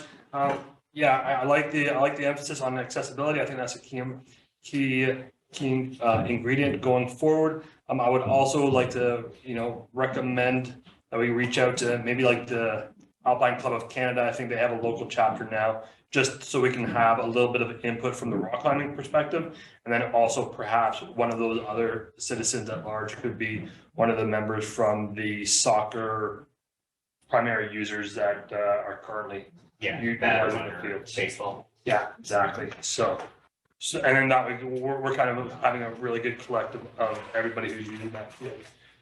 Okay. Councillor Lano. Your worship. Thank you. By way of comment for the committee, I've tried to emphasize in our meetings over this process, I'm fairly agnostic on the final outcome of what we build in the end. My concern is always the process in getting there, and with a focus on the fact that no matter how we go about this, we need to go through a public referendum, and my assumption is we're not going to try to put significant borrowing through a counter petition process, that we're going to go to a referendum process. So that is our real barrier that I feel, is that at the end of the day, we're coming at them with a defined price tag, and we're going to have to borrow a lot of money. We're doing everything we can in the interim to bring that price tag down and find solutions and be creative. My thought process right now, as I look at the question at hand in terms of committee structure, is you want to have as many different stakeholders and stakeholder groups feeling that they're active participants in this process as we go through it, because you don't want to arrive at the plan and then everyone goes, oh my gosh, how did you arrive at this? I would have done this, I would have done that. And you lose votes and you lose the ability to borrow that money, or the potential to borrow that money. I will ask a quick question and continue on my comment and question, or my comments to the council. In terms of the arena project, does anyone recall that referendum, or the aquatic center project? How did that borrowing referendum go? It was pretty close, as I understand I it. believe it was it 60-40? 60-40. It was close to Pretty close. 60-40 or Yeah. 59 something. Yeah, and that involved a process whereby, for example, the hoteliers now have access to passes, or that's gone now as of a few years later, had access to passes in order to lessen the tax burden that they would be facing from that borrowing. So there was a large process, and there was a large advocacy group for this. So what I'm saying when I'm looking at this one is the same comment that Councilor Palmer had is ice sports people. And that's great. I mean, obviously we want to include people from ice sports, but I think in order to ultimately go through the process and be successful, because one thing I don't want to do is go through a long process and meet failure at one point, is the more inclusive we can be and the different lenses we can look at this, I feel will give the project a greater chance of success with the public. And that includes things like, for example, we're a very athletic town. We have tons of active clubs of all different kinds. One of the things that everyone has in common is when you're on the cross-country team, or you're on the ski team, or you're into biking, mountain biking, baseball, softball, hockey, is access to athletic facilities, including during the summer months when it's smoky outside and you want to get inside and lift some weights or ride an exercise machine. I don't know if that's been part of our conversation so far, in including that in the facility. Another lens is a gender equity lens. So are we building facilities that have equal representation for male and female athletes, for example, of all ages through the community? So that's another one that I'm wondering. I see accessibility accommodated for that on here, so that's great. Another example is age spectrum. So are we building a facility that has something for children, that has something for parents, that has something for people of all ages, that has something for seniors, that has something across the spectrum? So I don't really have a suggestion as to how I would recommend doing this, but my concern outright is that we are specifically including just specific user groups. And that my concern is that with other groups, such as I haven't mentioned arts and other co-location facilities, those who would be involved in facilities management for events, large events, arts events, music festivals, those kinds of things, their needs are incorporated. So my final sort of thought to the committee is to expand this list. We don't want it to be unwieldy, but to make sure we have the inclusiveness as possible. One of the suggestions is we have 3 citizens at large recommended, and that's undefined. I think we could expand those and be more specific with those, and we could also expand the list as well. And I feel, to summarize, that increases our chance of success at the end of the day, because we don't want to arrive at a point where everyone goes, I want to design this, because that's what they'll do. They'll kick the tires and they'll go, that's not for me. I don't see myself in that facility. No, this is going to cost me 15 grand in taxation over 25 years, because those are the numbers we're looking at for an average residential assessment, assuming we don't get any concessions. No, and that could lead to a failure, and I don't want to lead to a failure. So when we start talking about this sort of thing, Mr. Nato, are there other groups or other committees that we already have struck that maybe we could get a member of to sit on here? And so you think about EPC or the Heritage Committee or other committees that we have in the community, maybe a member of the school board, those sorts of things to give us a wider range of people giving us input, as Councilor Orlando is indicating. And I'm just asking those questions now, as again, Councilor Orlando is indicating, I mean, we don't want a committee of 50 people, and then how do you manage that sort of thing? But his point really is being more inclusive of people who maybe wouldn't use this on a daily basis, but would want to give input to some sort of thing. And I'm asking that in general terms for you to give some thought to that. Now going to Councilor Cherry. Thanks, Your Worship. I'd like to just show my my appetite to be on the steering committee, and if there's anybody else on council that wants to join, that be increased to 2 spots. And then I'd be looking for some Indigenous representation on the committee as well.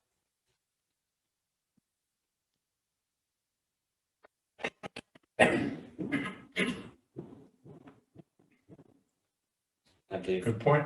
Councilor Lucien. Yeah, thank you, Commissioner.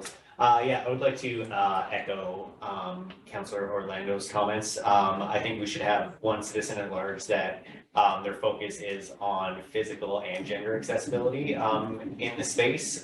So that way, all those things are considered. I would also look to add a representative from, as Councilor Staples had said, from the Outline Club, so we can get climbing's assessment, if they're gonna be included in the multiplex, and then as well as adding in youth soccer and minor ball.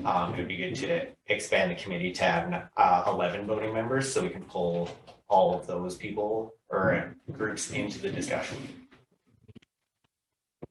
Councilor Devlin. I have nothing to add to this discussion. I just do have a hard limit. I have a previous engagement, so I do. Okay. So thank you. Apologize for that. It's a bad time for this to happen, but No, I very think good we conversation. appreciate that. Councilor Palmer and then Councilor Staples.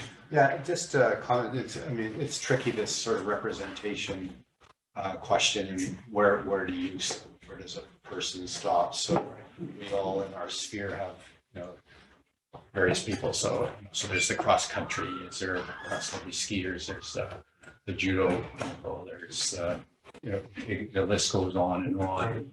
And I don't know if staff want to sort of look at that, but I'm just wondering, how do we capture all those interests? Like, we've done that to a certain, with having a professional communications person reach out to different places, but I don't know if there needs to be a sort of a layer so that we ensure there's some feedback mechanisms without hitting bocce club people and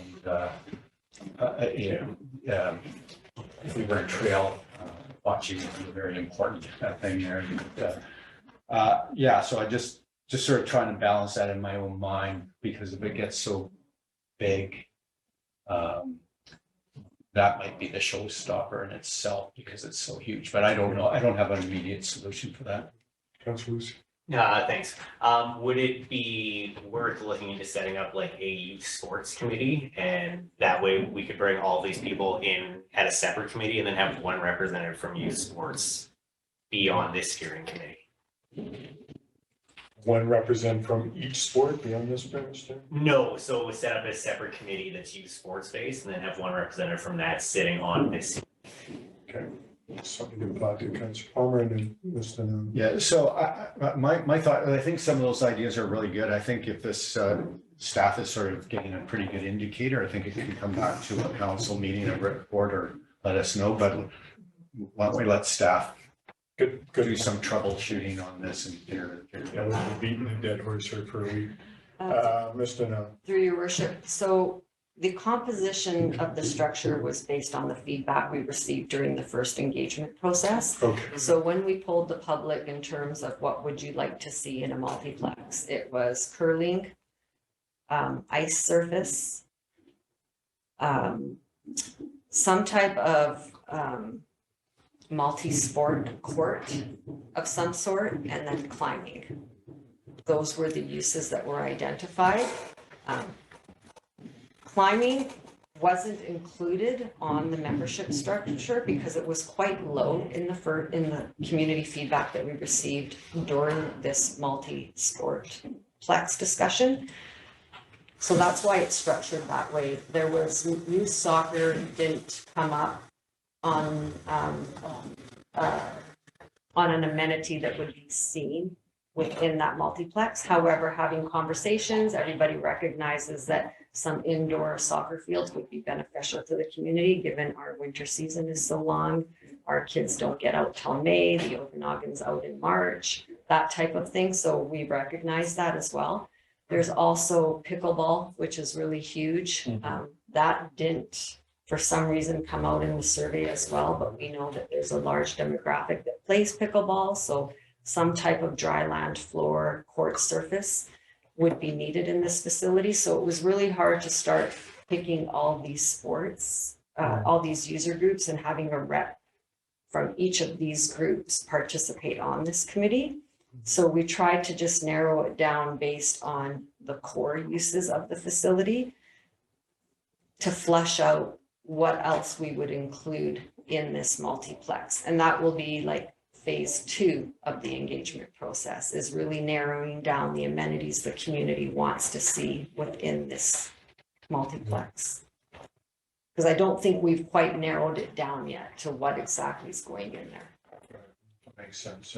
And I've heard from seniors about walking and club. Yeah, the walking Yeah. track as well. Councillor Staples. Yeah, I just want to say through the chair that I'm really surprised to hear that there was a lack of interest noted for the rock climbing, because that seems to be something that's resounding throughout the community. And, you know, maybe the opportunity was lost because, I don't know, maybe climbers don't ice skate as much, or they don't see the opportunity of a climbing gym at an arena forum debate. So I would just maybe, I would like to just, you know, strongly recommend that, I'm sorry, strongly recommend that we reach out to the Alpine Club of Canada and maybe just have a quick consult with them.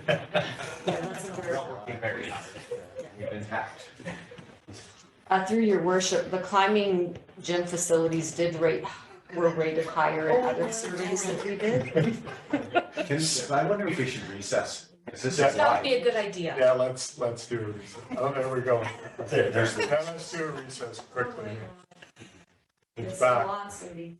No, it's not. Oh, it's not me, it's Janet. Janet, can you stop So you that? wanna just You're gonna recess?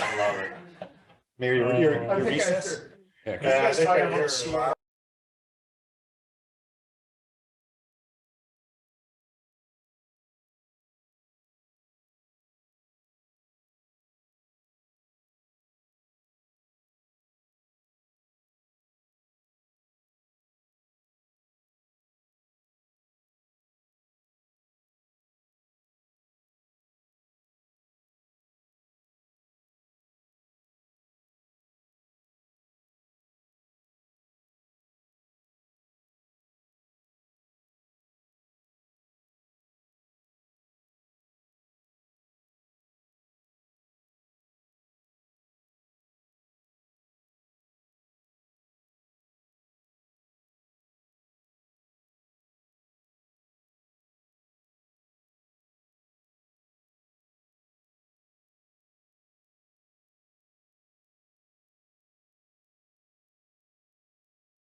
No. We're gonna wait for Councillor Stepheners to come back and we'll get back at her briefly on this conversation and move on.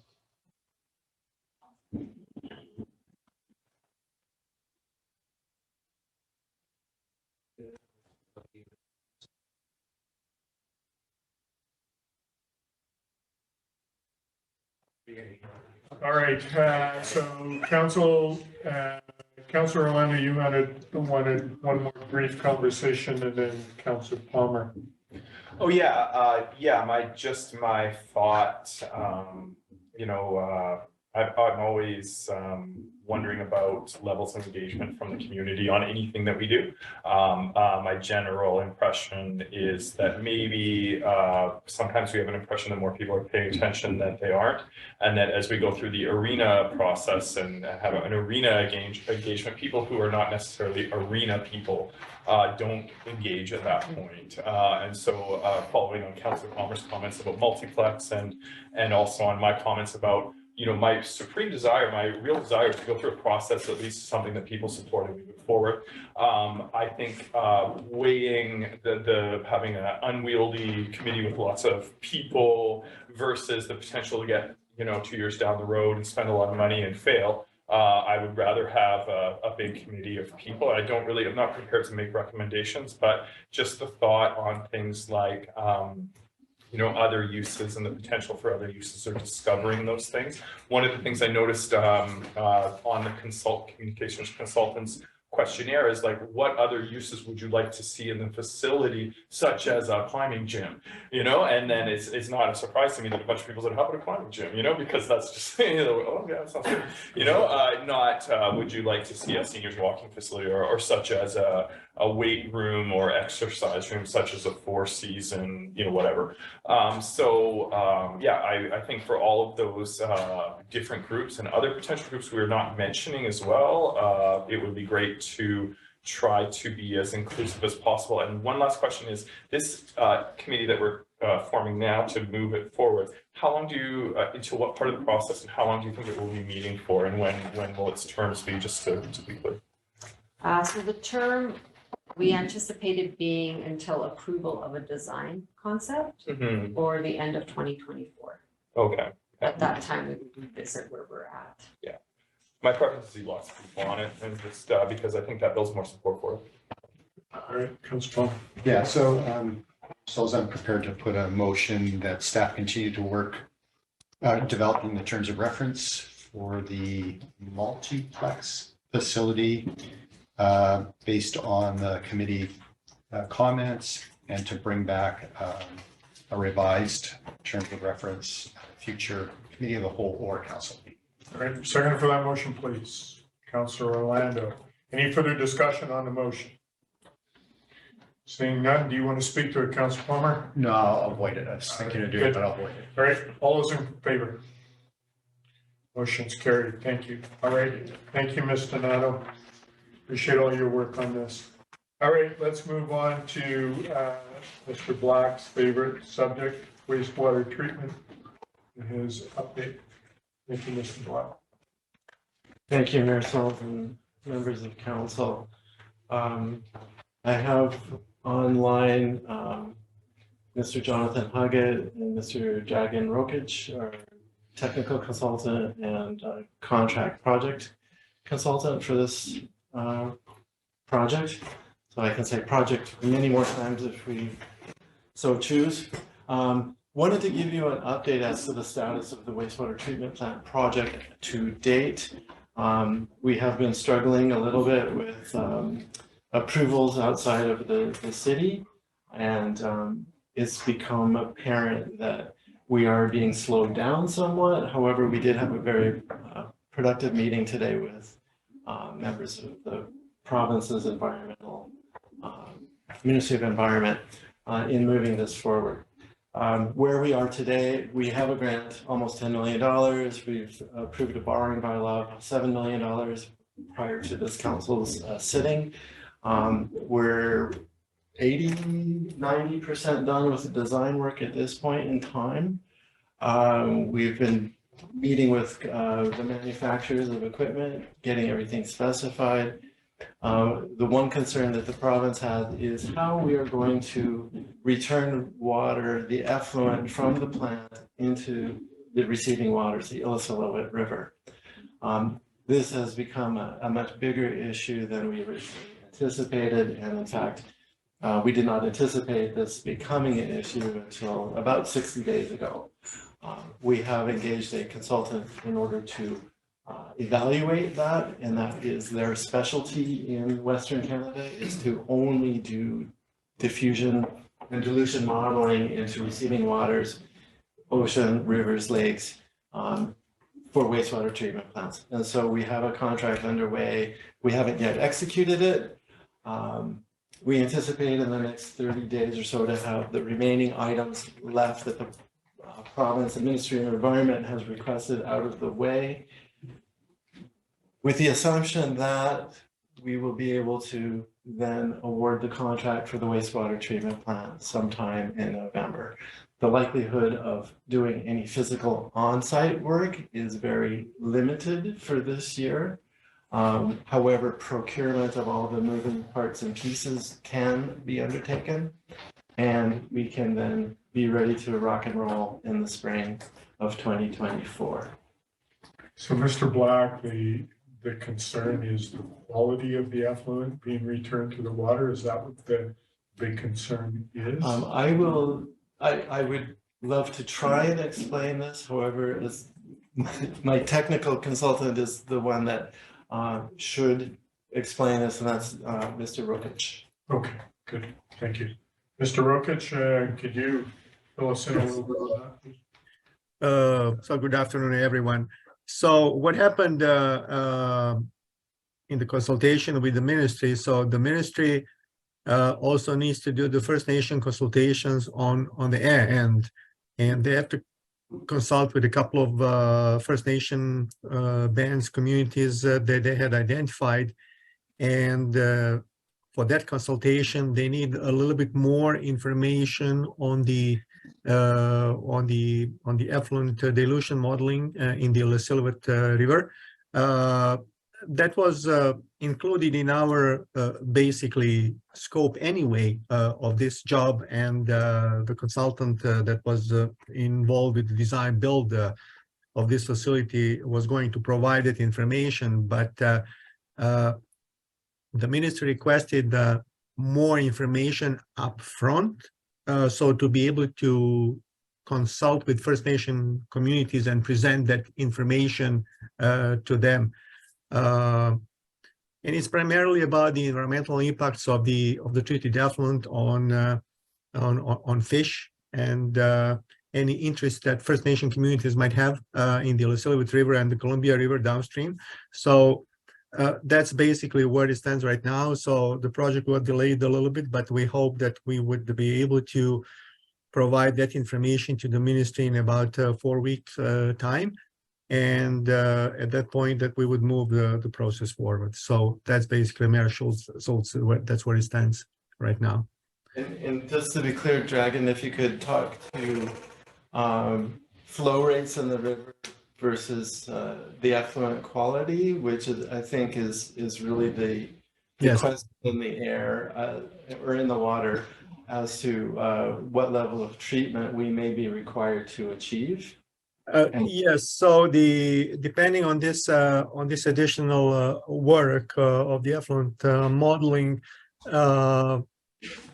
there could be some impact on the final effluent quality being discharged into the Illecillewaet River, because that's the primary minister's concern. They're not too much concerned about the treatment process that we're going to select for the process. They're primarily concerned about the effluent quality and the impact of the effluent quality on the receiving environment. So we hope that, I mean, we are confident that the dilutions will be adequate for what we had anticipated, but that exercise has never been done in the past.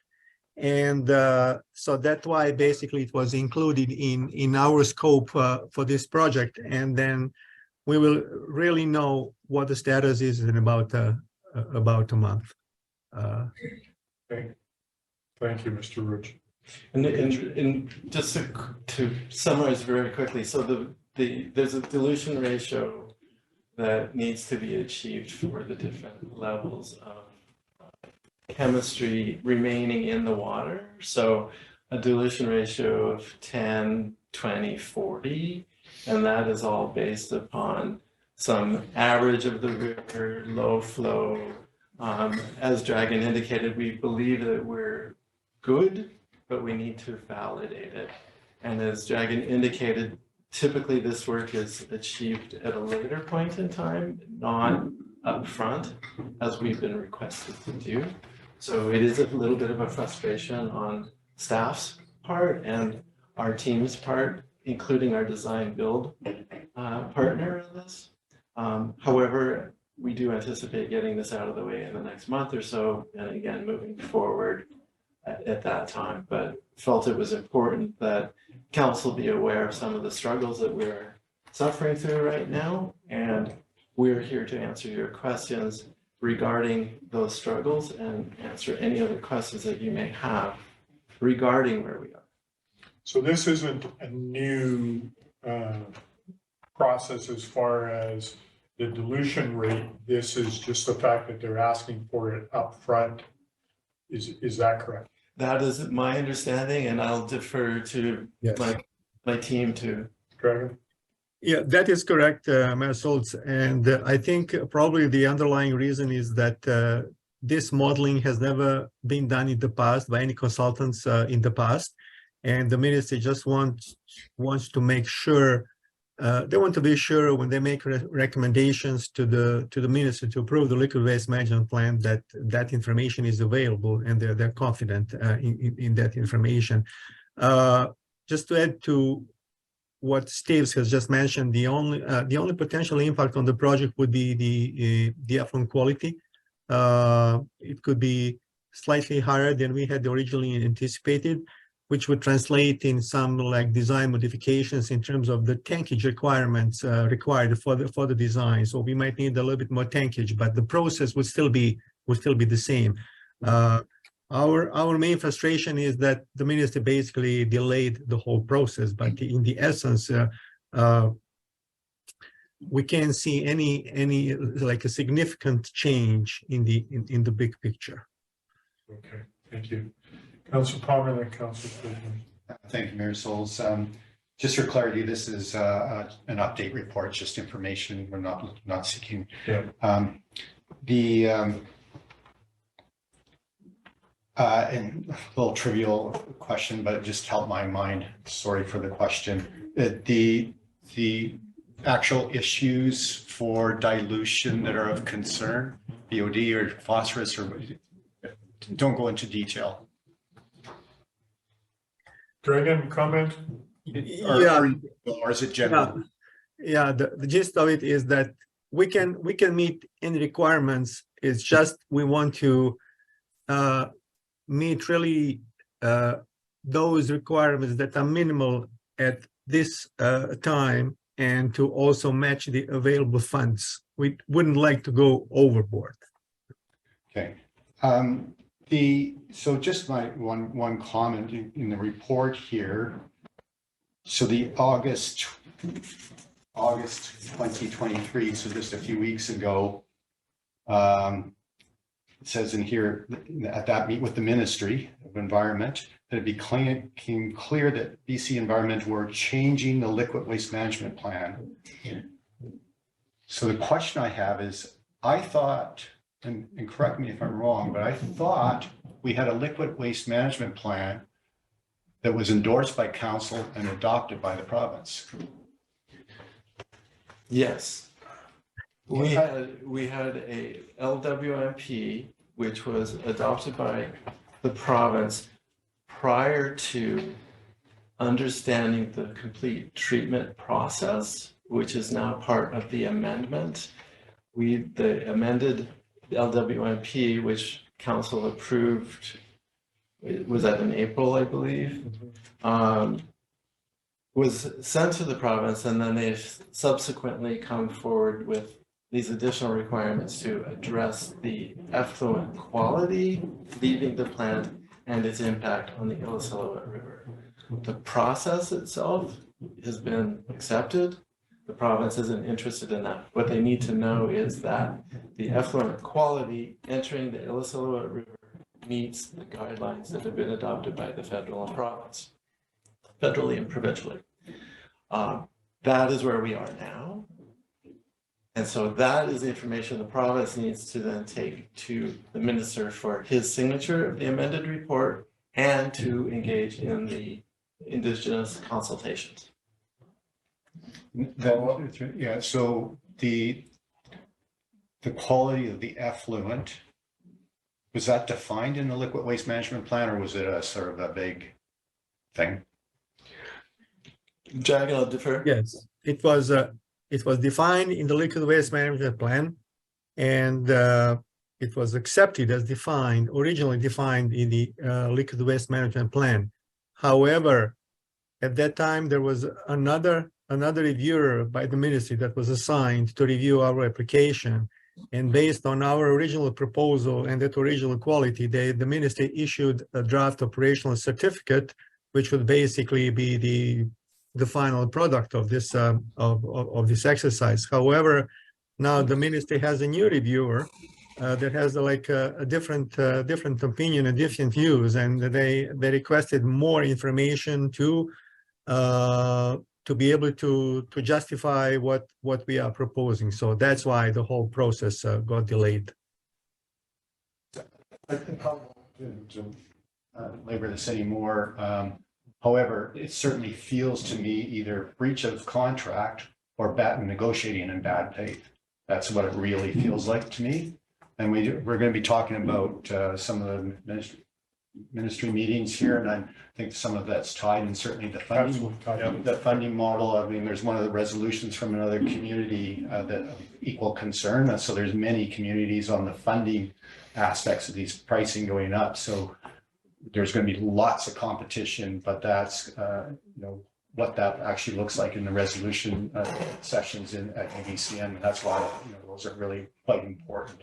I'm pretty sure that resolution will go through, but how do we actually get the province to wake up and not start changing rules after we have a contract? Well, especially when you have a change in staff, other reviewer comes in and says, oh, I think I'll add another layer of. And if I may, Your Worship, we are confident in where we are in this process. The delay has been put there. We believe we have a path forward after today's meeting. And the reason we brought this report to you today is because you are going to be meeting with some ministerial folks next week. These delays do cost money, as you're all aware. Yep. Inflation, capital costs, materials costs are out of sight. Right now, we're looking at approximately $15 million for this project. So we are within our grant and our borrowing capability. Should we have to go to a higher level, we will be pushing that right up to the very edge of that borrowing fund. So an opportunity here to perhaps see if other communities have deferred some of their projects because they're no longer viable from a cost perspective and funding is available. This would be an opportunity for advocacy in finding some more money, perhaps. We are moving forward. We are not slowing down. We will have a project, and we do have a project. We're going to get there. We hope to be done by the end of next year. It's most likely going to be in 2025 at this point. But we needed to make sure that all of council was aware of what the project status is, what our concerns are, and hopefully what your advocacy can help us achieve in gaining some more funds and minimizing impacts to the community's taxation. Finding some additional funds that perhaps we can even build even a better plant. So opportunities. Right now, because we don't know what those dilution rates are, it changes the energy of the water flowing through the system. And so we don't know yet whether we need a bigger box, a smaller box, a higher elevation of the box, a lower elevation of the box. These are the kind of things that these small requirements drive. And so it's not just add another widget at the end. It is a big process flow effort in order to meet these different requirements. Can we do it? Yes. We're just being delayed a little bit. What did you get to do? All right, thank you, appreciate that. Yeah, just one last comment, just for the current council. So that Boren bylaw, that was with the previous council, it was already inflated substantially.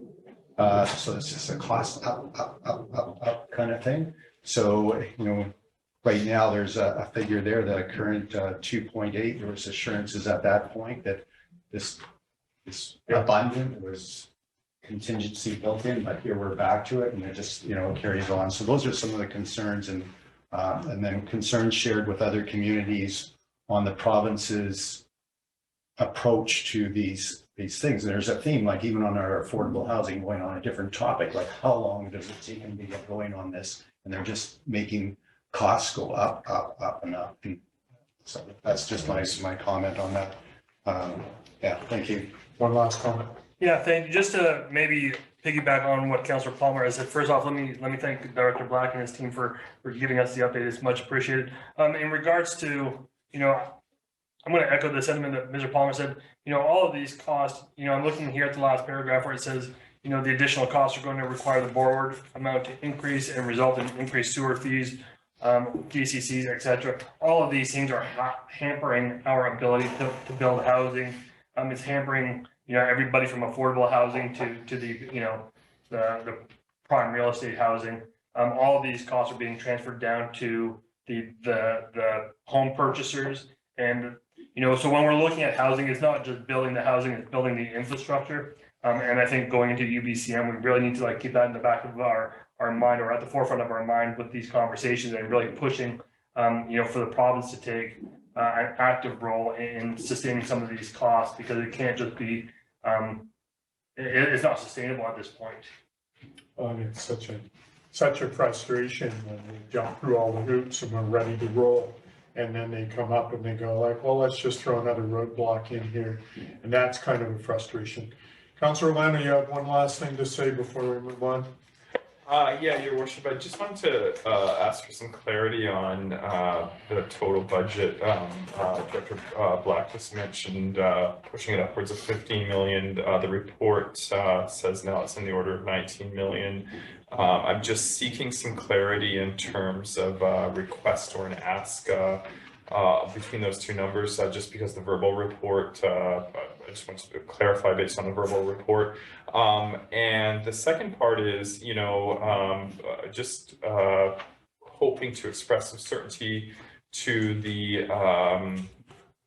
building community, because part of the pressure originally came from the federal environmental concerns, if I'm getting that right, in terms of effluent quality. I mean, obviously the province has taken that, and it seemed that we had a good partnership on moving forward. And obviously the federal government has provided a lion's share of the grant, if I'm not incorrect. And so I'm just wondering, there was concern that there would be a showstopper at one point if we don't get this in order. Are we going to get this in order? Is it just a matter of money, or what happens if how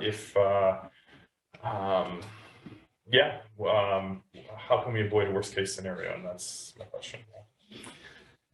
Through your worship, budget. The grant was, round numbers, $10 million. Yeah. We did a borrowing bylaw, to borrow up to $7 million total, for a total of roughly $17 million. The finance director has found additional funds in DCCs. We can borrow from the DCCs. Yeah. Different DCCs can go to one project for another, so we can borrow from those. So what we're proposing to do is not utilize all of the borrow.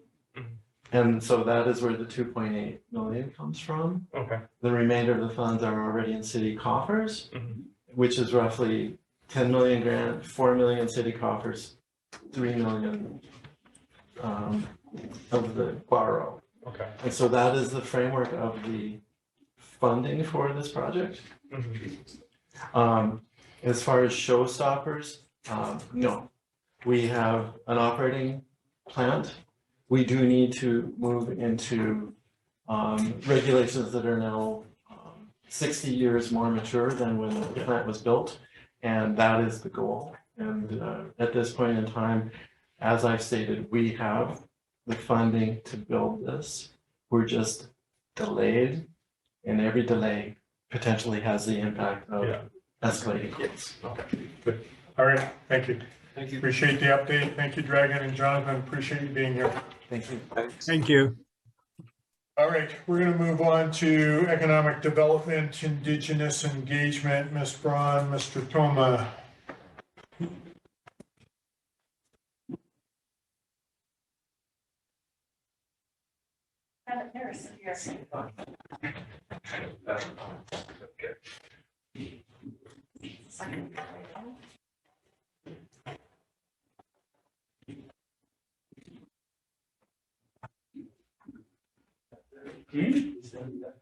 I don't know.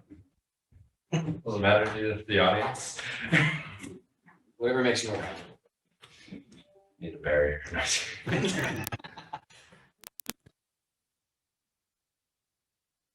Your caps lock is on.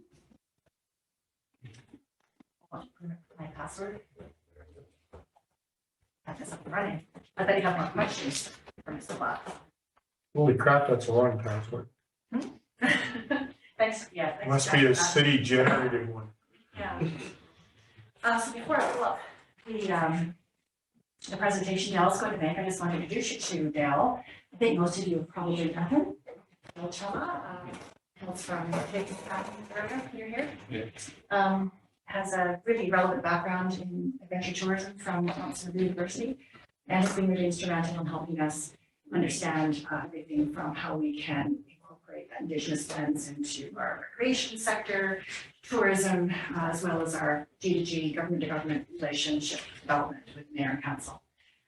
So I did provide you with a bit of a background discussion paper, and I just wanted to highlight a couple of issues in that. We do have funding for this role. It was approved by the former council and the CSRD for ongoing support as part of our annual Economic Opportunity Fund contribution to CD. And Paul just mentioned that here on his way out that he just really wanted us to emphasize how valuable this role has been to supporting the work in the planning environment, whether it's input into the OCP, sharing the OCP documents with other First Nations, like SNIX and bands, and just upcoming heritage management plan. We don't have in the presentation because he hasn't collared me yet for that, but that's coming.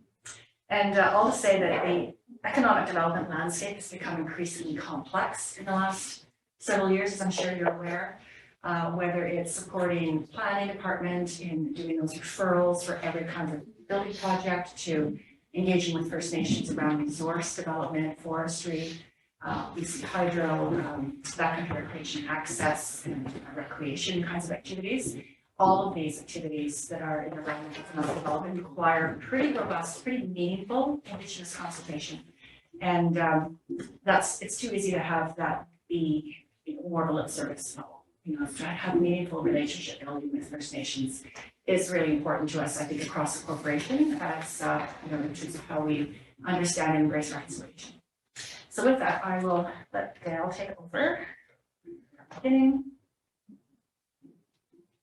Yeah. There you go. Waiwata, Dale Tomans, Quest, Teskatwa, Esaquin, Rebel Soak Mamuntwins. I'm Dale Toma. I'm from Wide Bay or Tappan. I've been in this role for 2 years now, and I've been just supporting multiple different city departments, whether it be planning, as she mentioned, or tourism. It's been a lot. Before my role, Mayor Saltz had reached out and met multiple Secwepemc chiefs, Judy Wilson of Sconlith, Wayne Christian from Splatcheen, Oliver from Squillox, or formerly Little Shuswap, and Chief Bob Cotier from Shuswap End. So community organizations and members had reached out to people like Shelley Boyd of the Snipes, you know, doing different projects. Kathy English had worked with the late Virgil Seymour in creating that Snipes exhibit in the museum that everybody's seen and has loved. And now I've been working with his successor, Shelley Boyd, on multiple different projects. Yeah, the Arts Council has done a lot, like including the art galleries. You know, that was before my time. Yeah, and multiple like development services, worked with lots of people. So when I first showed up, I just dove into the books and, you know, tried to learn the history of the area, whether it's from the city perspective as well as from the different, trying to understand the different perspectives of each nation because they're all very different. Met with different stakeholders, you know, Mayor Saltz, you know, we had a good conversation. And also Director Brooks Hill from CSRD, multiple city departments. It was like a whirlwind. Ingrid dragged me through all of City Hall and introduced me to about 40 people on my very first day. So that was pretty fun. Also looking at the more backcountry recreation and recreation piece, met with people from the Shuswap Trail Alliance and just kind of, we always looked at their model because it's been very successful and very well received from the province and many stakeholders.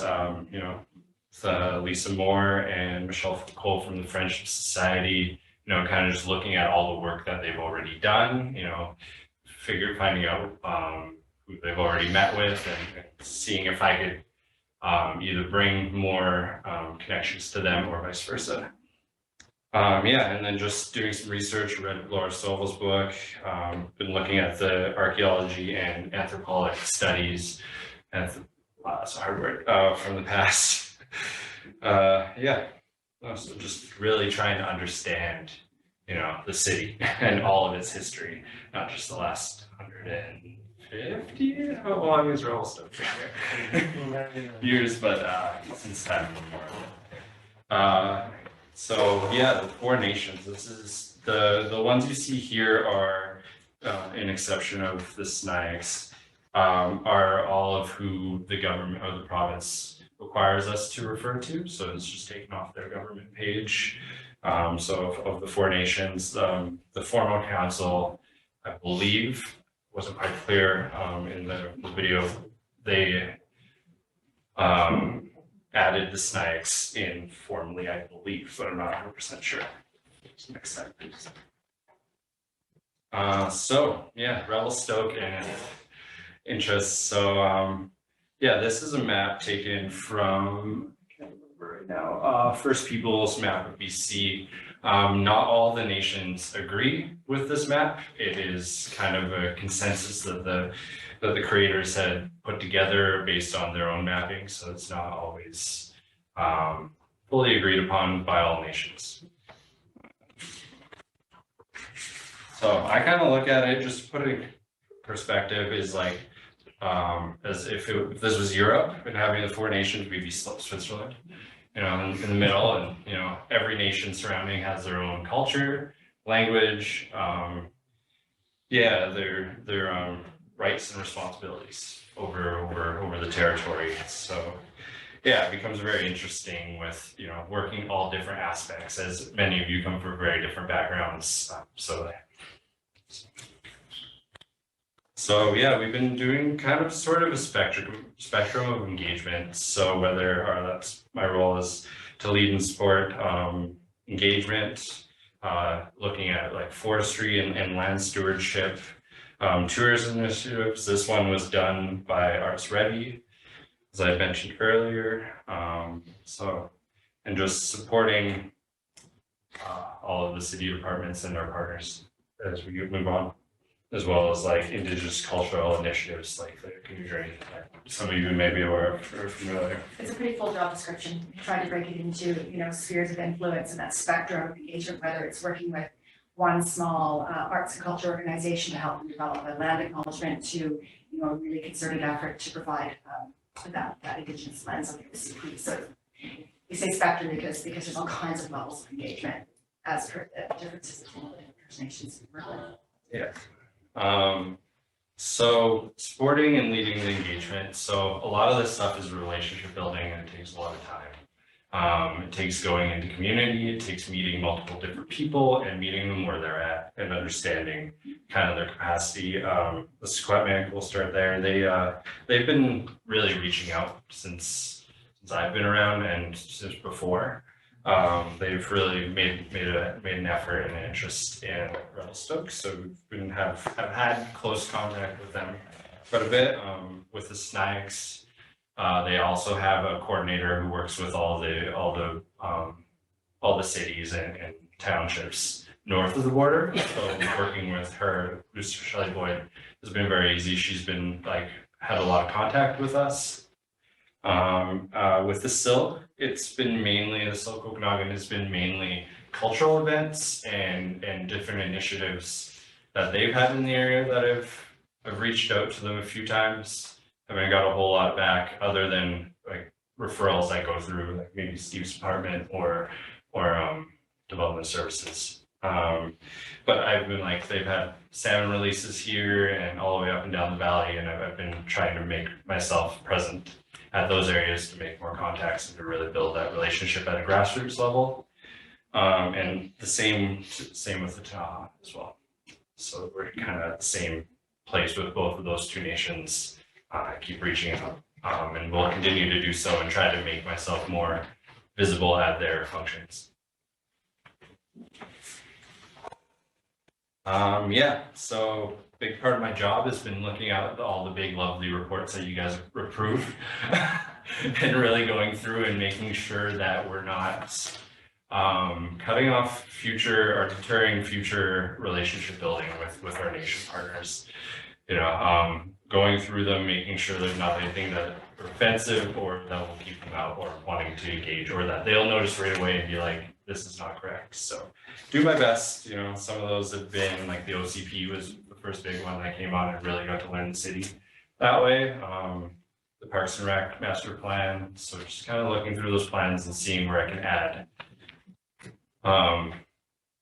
some visibility and possibilities. And history, And each of history. those plans and council reports or strategies have a history, layered in, and Dale has been mostly writing those and seeking confirmation of the words and the way he's phrasing things, and it's constantly evolving. Yeah, that was another piece is it's never a straight thing, it's never set in stone, so it's constantly evolving for sure. One thing I would add is that I brought Dale along with me to one of the resort community collaborative meetings, looking at the 14 resort communities, and it was very, very helpful. There was a lot of questions for him.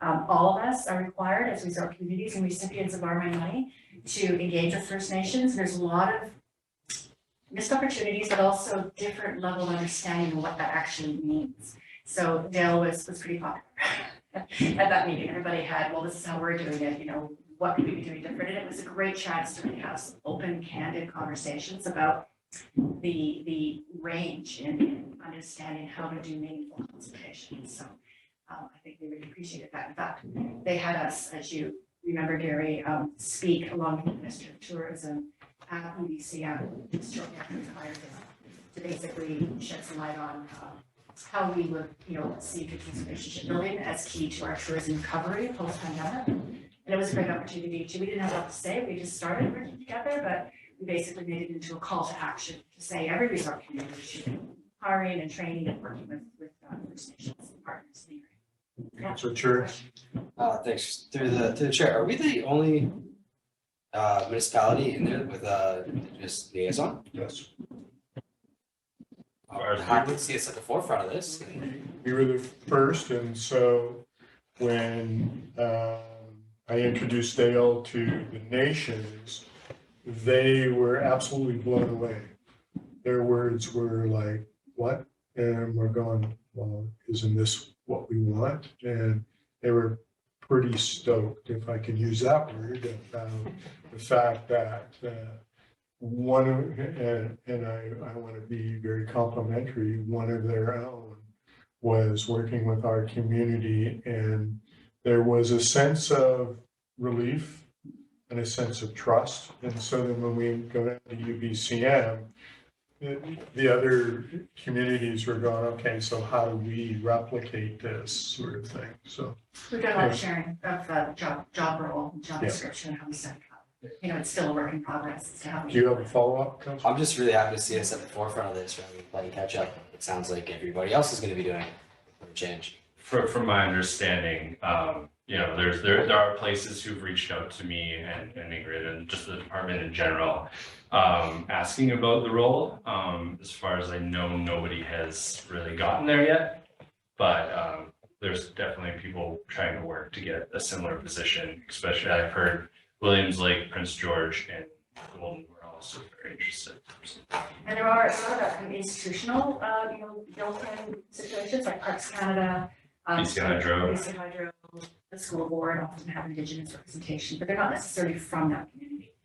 Or necessarily Indigenous. I was gonna say, a lot of liaisons I've met out of these big corporations have not been Indigenous, so I feel like that's a missed opportunity out there. But I'm talking about that today, so. Yeah. So one of the other areas of engagement is Gary, feel free to jump in here because it's really led by you.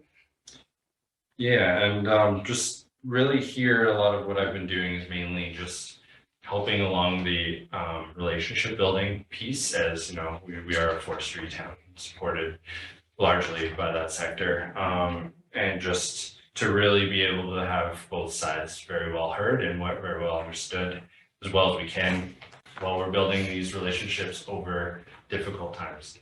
So, Yeah, and with the forestry sector, we were able to meet with all the industry leaders here in this room and with the provincial government and basically talk about how we could move things forward. And they're actually blown away by how we feel we can move things forward, led by First Nations, so that we end up with something that's sustainable as we move forward. And so now those nations are reaching out to us, looking at us and going, we're ready. Unfortunately, the provincial government has this thought process that don't get ahead of us. Those were their words, and we said it's not our intention, but our intention is to make sure that that we continue to work in a sustainable way with the nations. And so the nations are basically interested in leading this process. And all industry here in this area are willing to let that happen. Yeah. Bill, go ahead. Okay. Yeah, so there's been, trying to build up the cultural representation in Revelstoke. I've had multiple people even at the farmer's market the other week when we're selling orange shirts. I was volunteering for the Indigenous Friendship Society, and the lady had lived here for about 5 years, and she was on her way of leaving town, and she was saying that she'd never seen a whole lot of representation and who's here, and she's from back east and was very confused on why that was. So there's a lot of history there, as some of you may be aware of, through like different pieces, a lot of hard conversations. And my view is to help build that back up.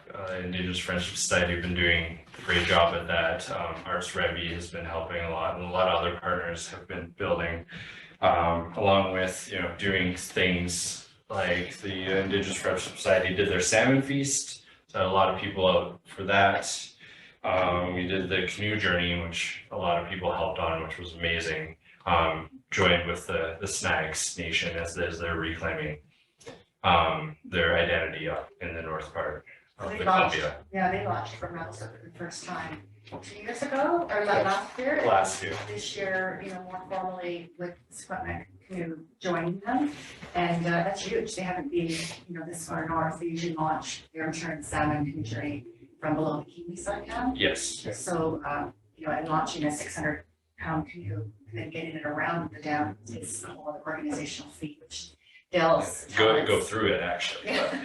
Yeah, so I found it very just heartwarming to see how much the community showed up, especially all the school groups. There was lots of children out there and really eager to learn about the histories of the area. So really showing that representation is Something I wanted to emphasize too, a couple things that have been really useful for our community holders, our partners. For instance, the Chamber of Commerce runs our ambassador program to train all frontline tourism workers in the community.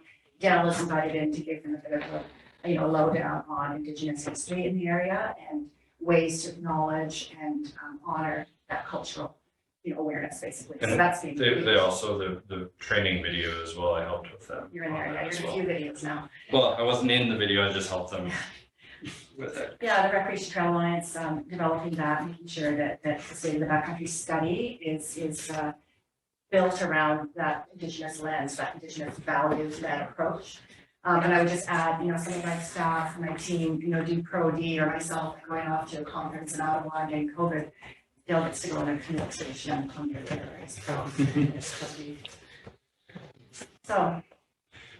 Next steps is just really solidifying those relationships with both the Ktunaxa and with the Silk Okanagan and really, creating those lasting relationships. So those are, and I'm just going to keep going to all of their events and attending the ones here and making sure, do a better job of making sure all of you guys are aware of them as well when they're happening in town, so that you can come out and meet the communities too, because I think that's very important. We're just going to keep building the relationships with the Secwepemc and Snipes as they're going, as they're unraveling, and just keep learning. This is a very dynamic field. It is never stagnant. Just because you were best friends with somebody last week, this topic will be different, and it may hit everybody differently. So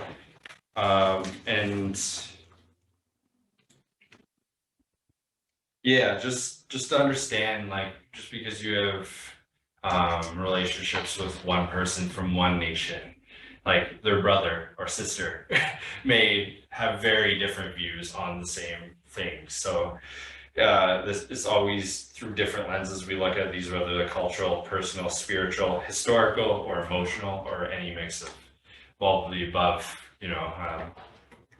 We all feel very passionate about where we live, so do they.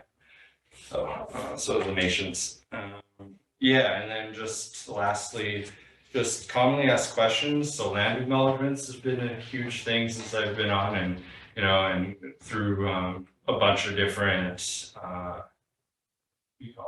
kind of like events over the past couple of years, like orange shirt, red dress, all of those things have really brought these issues to the forefront, and I think they're amazing. In Revelstoke, we have 4 nations that we are in the center of, so writing these land acknowledgements and not offending anybody in any way is really hard. And I often wonder if, writing a citywide land acknowledgement is not just stamping a box in a way. I believe that everybody should have their own, with their own learning in it. But I do understand it's an organization, and both the nations and people would like to see the representation. So I have been working hard on it. I think I'm on draft 9, maybe, because I write it, go through with all my feedback I get from the nations and the people I trust. And then I take all that back, revise it with their input, and then send it back out. And so it's just been an ongoing thing since I got here, and that's why there hasn't been an official one for the city, because I'm not trying to make everybody happy, I'm just not trying to offend anybody. So, I hope they're just okay with it at the very least, because it's a very difficult piece and it's ever evolving. Was another one, naming trails and all sorts of other things have always come up from different rec groups, from different people, and that's always hard because we have 3 different languages. One is the Insulchin, which both the Snipes speak and the Silk Okanagan speak, but they're different dialects. So like Quebecois French and France French, different dialect. So which language do you choose, and who do you get to actually go about naming certain things in a language? Engagement, I've always been happy to help any department or partner reach out and do the initial engagement with First Nations. Just one last one. Oh yeah, who has the strongest claim or who does not belong? I feel like that is not a city nor a single person's thing. That is rested with the nations, and we'll just leave it there because it's a question I often get asked, and it's a good way to like get in a lot of trouble. So yeah.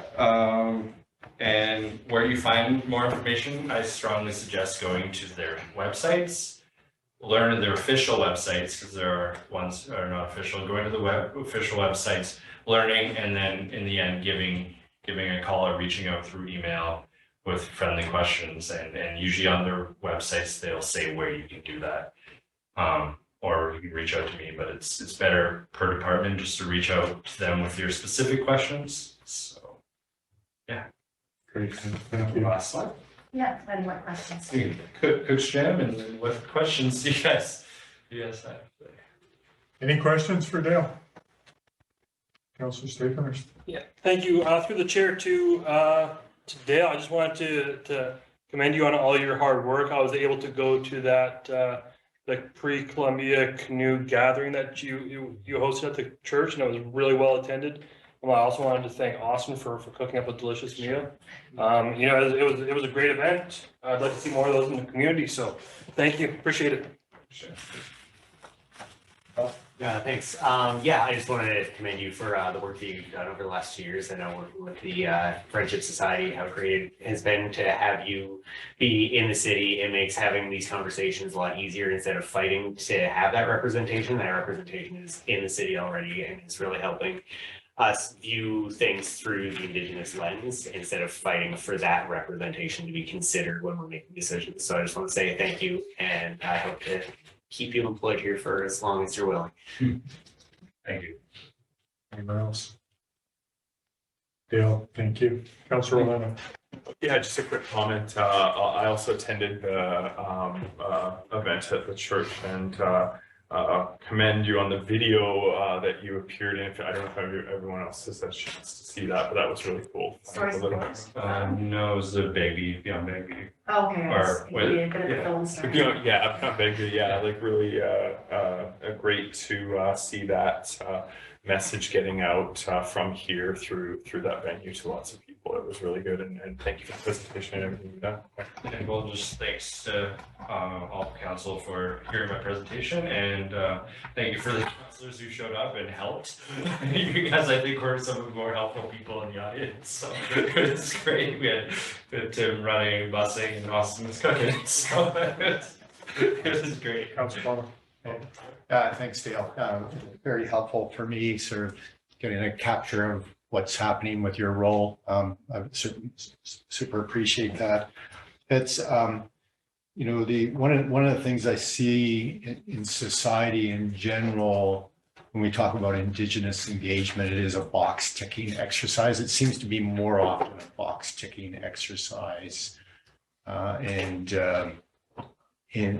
just cognizant of that. And then on the sort of knowledge, I think you've sort of captured in your presentation, like, for example, with the Ktunaxa, you know, there's statements that we make about traditional territories. And I say, well, actually, I don't have that. I don't really have that knowledge, really, like certainly with the Snipes, with the work that Lara Stovall did and the court case and stuff. So I feel I have at least an elementary understanding of traditional territory, but on these others, and so one of the things I often think when there's me making these declarations, which you're saying, you know, you're kind of working on different, you know, I note them.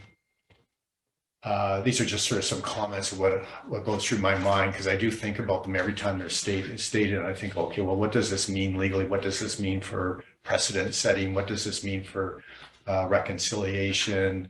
What does this mean for ticking boxes, quite frankly? And so it's a tricky one for me personally, because just saying I actually don't know. I read a fair bit in history and stuff, but there's it's fuzzy at best. So this was very helpful on that.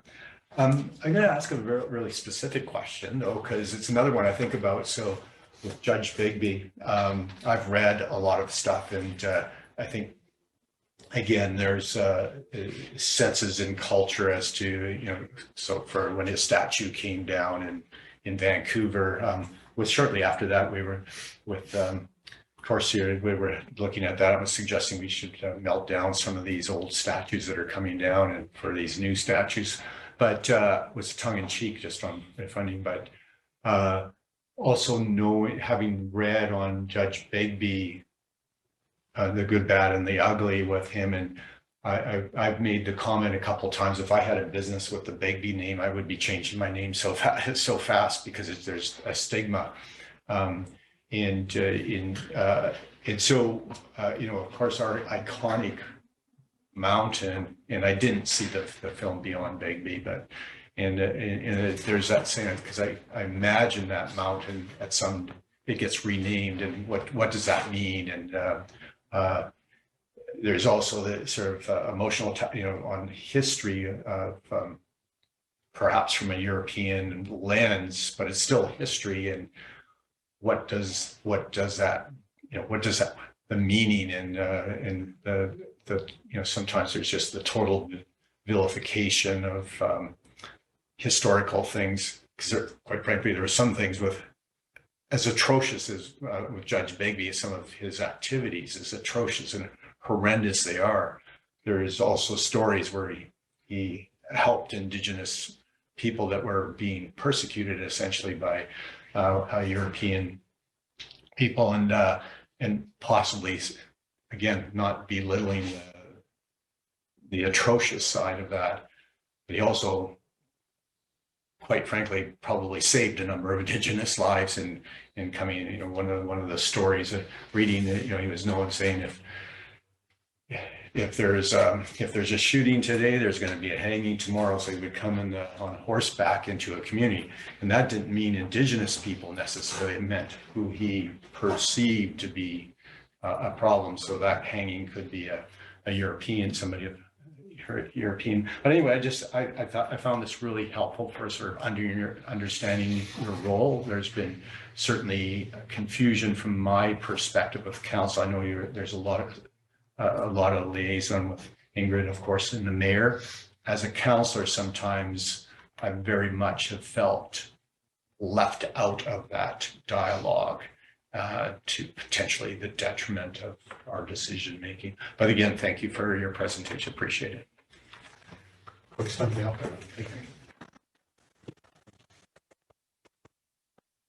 All right, we're going to move on to UBCM meetings with ministry and staff. So we have some stuff staff have put forward here regarding our meetings. You want to talk about any of these, point out anything? How do you feel?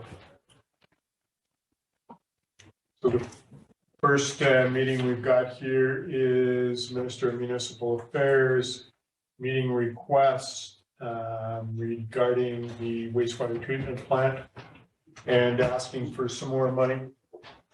Those are confirmed ones. Okay, thank you. And that's Minister of Municipal Affairs. All right. So that's Monday, 11:30. So we're going to have a couple meetings that day, Evan, that will interrupt our OCC meeting as well. Yeah. Go ahead. Thank you, Mayor Solzer. I think at least in part, I influenced this being on the agenda, I think in part, the information is important to me. And I guess one question I just have initially, like who's going to UBCM, if I'm understanding you're going. Everyone except Evan and Lee, or Aaron and Lee. And then from staff, who are going? Kevin. Right, okay. That's helpful. This is, I'm not going to sort of dive into my sort of opinions on various things here. I've already stated about the volume of meetings and stuff. I don't want to belabor that, but I just thought it was important to have that. So this is a good starting point. I have notes, but it's 5 o'clock. We've been at this for 3 hours and we'll be continuing on. there was in the resolution sessions, I guess I just encourage us to take a look at them. One of the risks is that we'll miss some of those as far as the dialogue, but there's some that I think are important for our community. But from a lobbying point, I don't think we're at that point right now. Probably one of the things I'm concerned, things like the oversubscribed funding with senior levels of government. So that's being brought by Summerlin, but that's an issue for us, and we're already having dialogue. And I think the importance is there's lots of many communities that are squawking. So this resolution will get endorsed almost for sure. Yeah.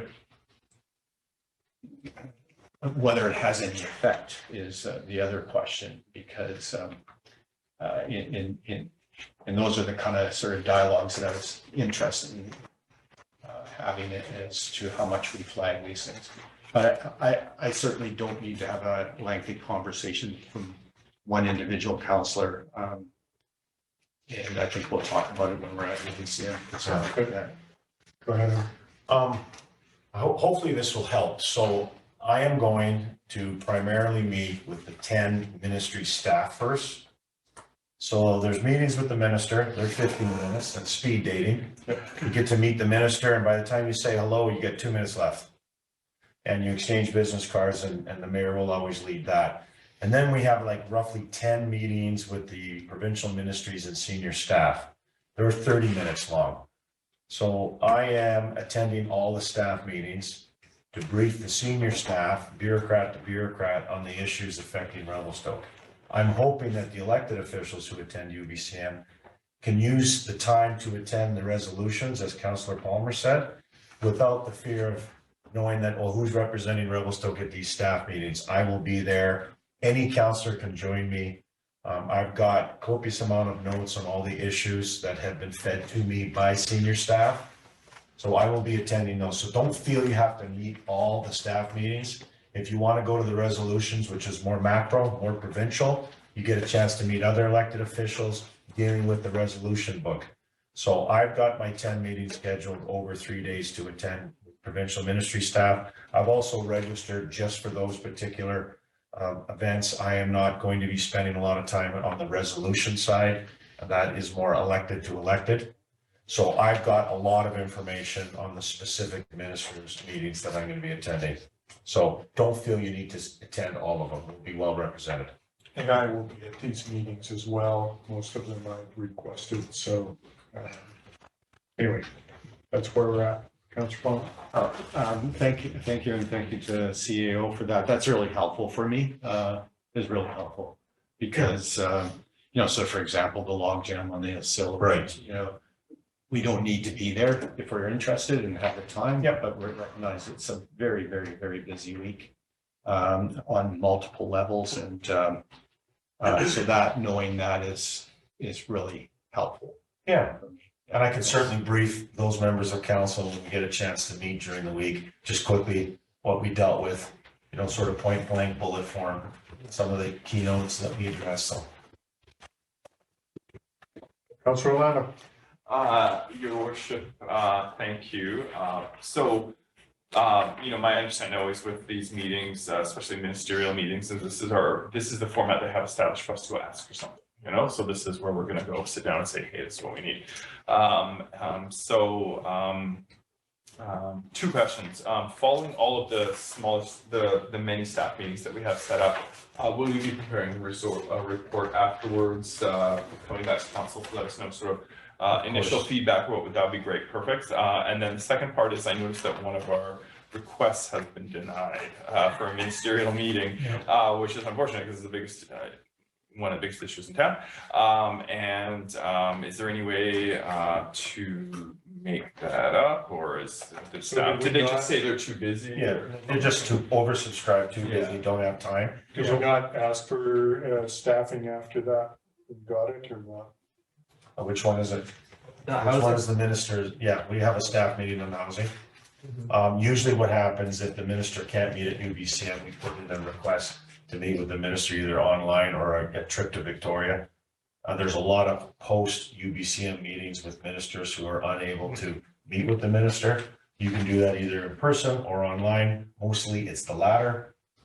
We can always reach out to a minister and ask for a post UBCM meeting on any issue. But the meetings that we've been doing at the minister's level, that's just oversubscription. We do have meetings at the staff level, and sometimes they're just as beneficial, if not more. Usually more. Usually more. Thank you. And just a final thing, just in terms of prioritization, because I think it's incumbent upon each individual municipality to set their priorities, and then hopefully the 1, 2, 3, 4 in terms of requests.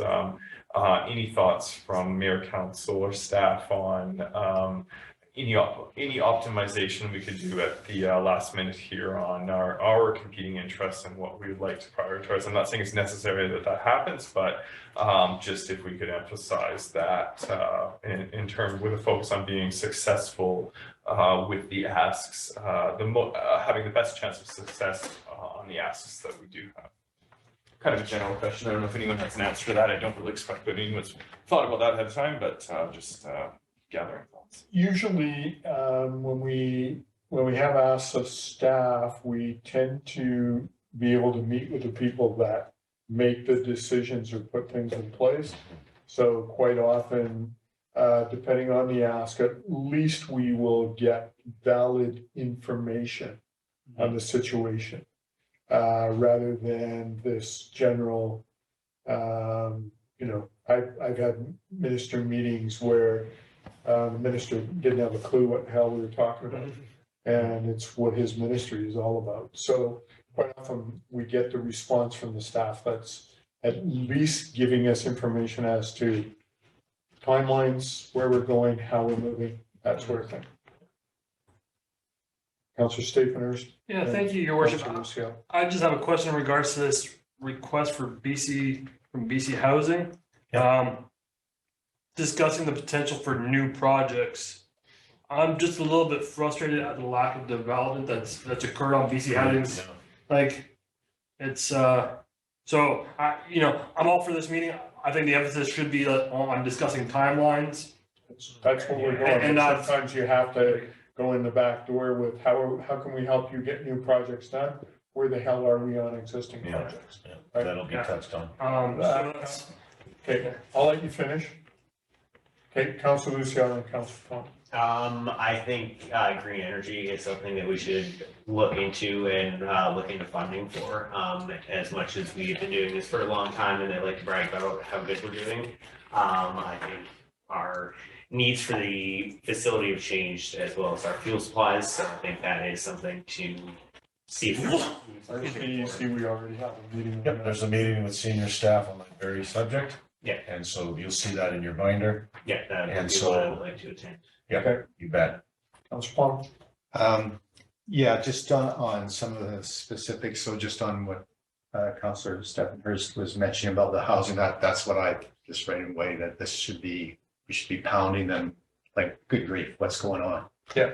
Like, Yeah, on down. Yes. and you know what? I can't even get any cut the lawn. Yeah, so they, the ministry has been, or sorry, the province, it's been, bad mouthing local government on housing initiatives. And meanwhile, we're bending over, our staff are bending over backwards to make that thing happen. Yep. And they can't even get the shovel in the ground. They'll do it when it's getting close to the election, but they might regret it as well if the liberals or whatever they're called today, if they had their act together, they'd be making so much hay out of that.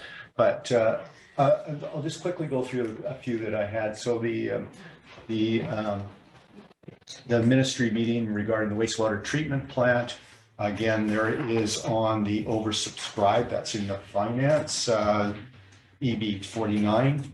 Yeah. And one thing for those that are attending for the first time, your opportunity to speak at UBCM is usually really, really minimal because there always has to be somebody on the negative side. So, but if you have your thoughts together and you're passionate about it, you need to be pretty fast on your feet. And those little comments sometimes can make a difference in recognizing, like Summerland will have their opportunity to say their little beef, but they're myopic, just like every community. And there's a bigger, broader discussion. There's one that I just wanted to bring to your attention, because we talked about this at the library board meeting on funding. So the funding for the library board has basically just stayed flat for well over a decade.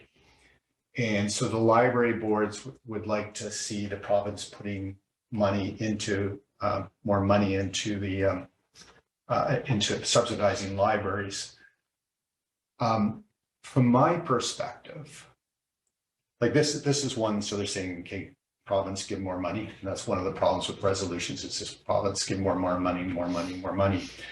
This one's an interesting one because there's this idea that the province portion, which I think is less than 10%,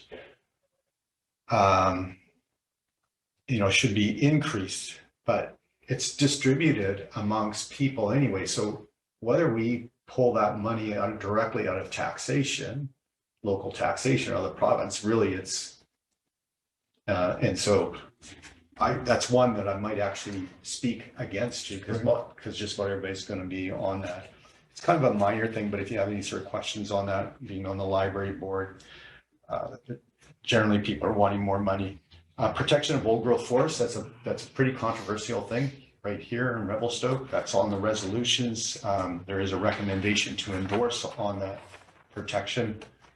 There's the other one that's issues for us is community watersheds. So for our watershed, we're source issues there, that's come up. It's again from other people's perspectives, but those are some of the policy questions that I have. So, do we think recreation should be in there or not? And those are really important questions. And it's not a black and white answer saying keep everybody out so our water is pure. There's bigger implications and can be managed. So on the log debris, if you don't mind, I'll try and go really fast. But I think on the log, so we got our Illecillewaet. There's a big issue about log debris on the saltwater on the ocean seaside, not related to ours, but it's similar kind of question as to jurisdiction and responsibility. I'll leave those ones. One that's very specific for development here is on Ministry of Highways upgrades. So Cranbrook's got a resolution there for latecomers agreements. So with Bassett-Myers thing. Mm-hmm. So he's getting put on the hook and future developments won't have to contribute. It seems just fundamentally unfair. I think that's one that I think it'll just, well, actually it's interesting because the UBCM Resolutions Committee says no recommendation. So I'm a bit baffled on that. So, and because to me, it makes sense. And I don't know, Evan, if you got some thoughts, but it does affect our development here on ability for people to be bringing stuff on the highway improvements. And we might start to see that even with the Oscar Street development, whether that triggers, and then, how does that get distributed? There's another one that I spoke to before locally, and it's personal leave for elected officials, particularly on parental leave. To me, I think it's a human rights thing. Yeah. I don't think it even needs it. It will get passed, I think. Although resolution committee is no recommendation, but as we transition as a society, and there's a debate there as if you're going to be pregnant or going to have kids, should you be entitled to time off like an employee? Well, we're not really. Sometimes we're employees, sometimes we're not. But that sort of transition, and when we're looking at attracting people and representation at the next election, again, I think it'll go forward. And I think that's probably enough for now. Thanks. Good. Thank you. Any other comments? I just want to make sure, since I created the wording for the resolution on fuel pricing, which received near unanimous support at Sylvia, that's important to emphasize, and whoever gives speeches, can someone commit to being on the floor? Yeah, we need to, so that's why we're having this discussion. Yeah, and like Mayor said, who said it? So you got like a minute and you gotta crush it. You gotta be Yeah. ready, you gotta be prepared. And, you know, we've had that conversation with BCUC, with our MLA. We thought, MLA made a presentation this morning to CSRD, and we're so disappointed that we never got anything. So we need to be on the ball on those things. And maybe a little networking with some of the other communities who are impacted, and mentioned the wording in there, like Whistler and whatever, so there was a bunch, Yeah. 5 or 6 of them. All of them are mentioned in the BC Utilities Commission report, so that's where the wording for those communities came in. They're in the same boat as us, so any way we can maybe just liaise a little bit with some of the representatives there. It'd be great to get that, and it says no endorse, which, or not, no recommendation under the no recommendation section, so that's a bit considering They at do least that locally because- it was really popular. So. Yeah, that, they do that because whoever's sitting on the committee doesn't want to deal with it. Basically, Tim. Just further on that to kind of Orlando, so this is at the end, so it might get into those block resolutions as well. I'm not sure Yeah. how they're gonna deal with that, but sometimes it gets to the end and then the masses are tuning out, but anyway, I flagged that, so I'll certainly be ready or near. Yeah. Awesome, great. All right, nothing further. I'll ask for motion to terminate. Councilor Staples, Councilor Lucio, all in favor? Motion's carried. Thank you all. You want this back? Yeah, so I'm drinking my water this time. Yeah. Straight line through me right now. I want to.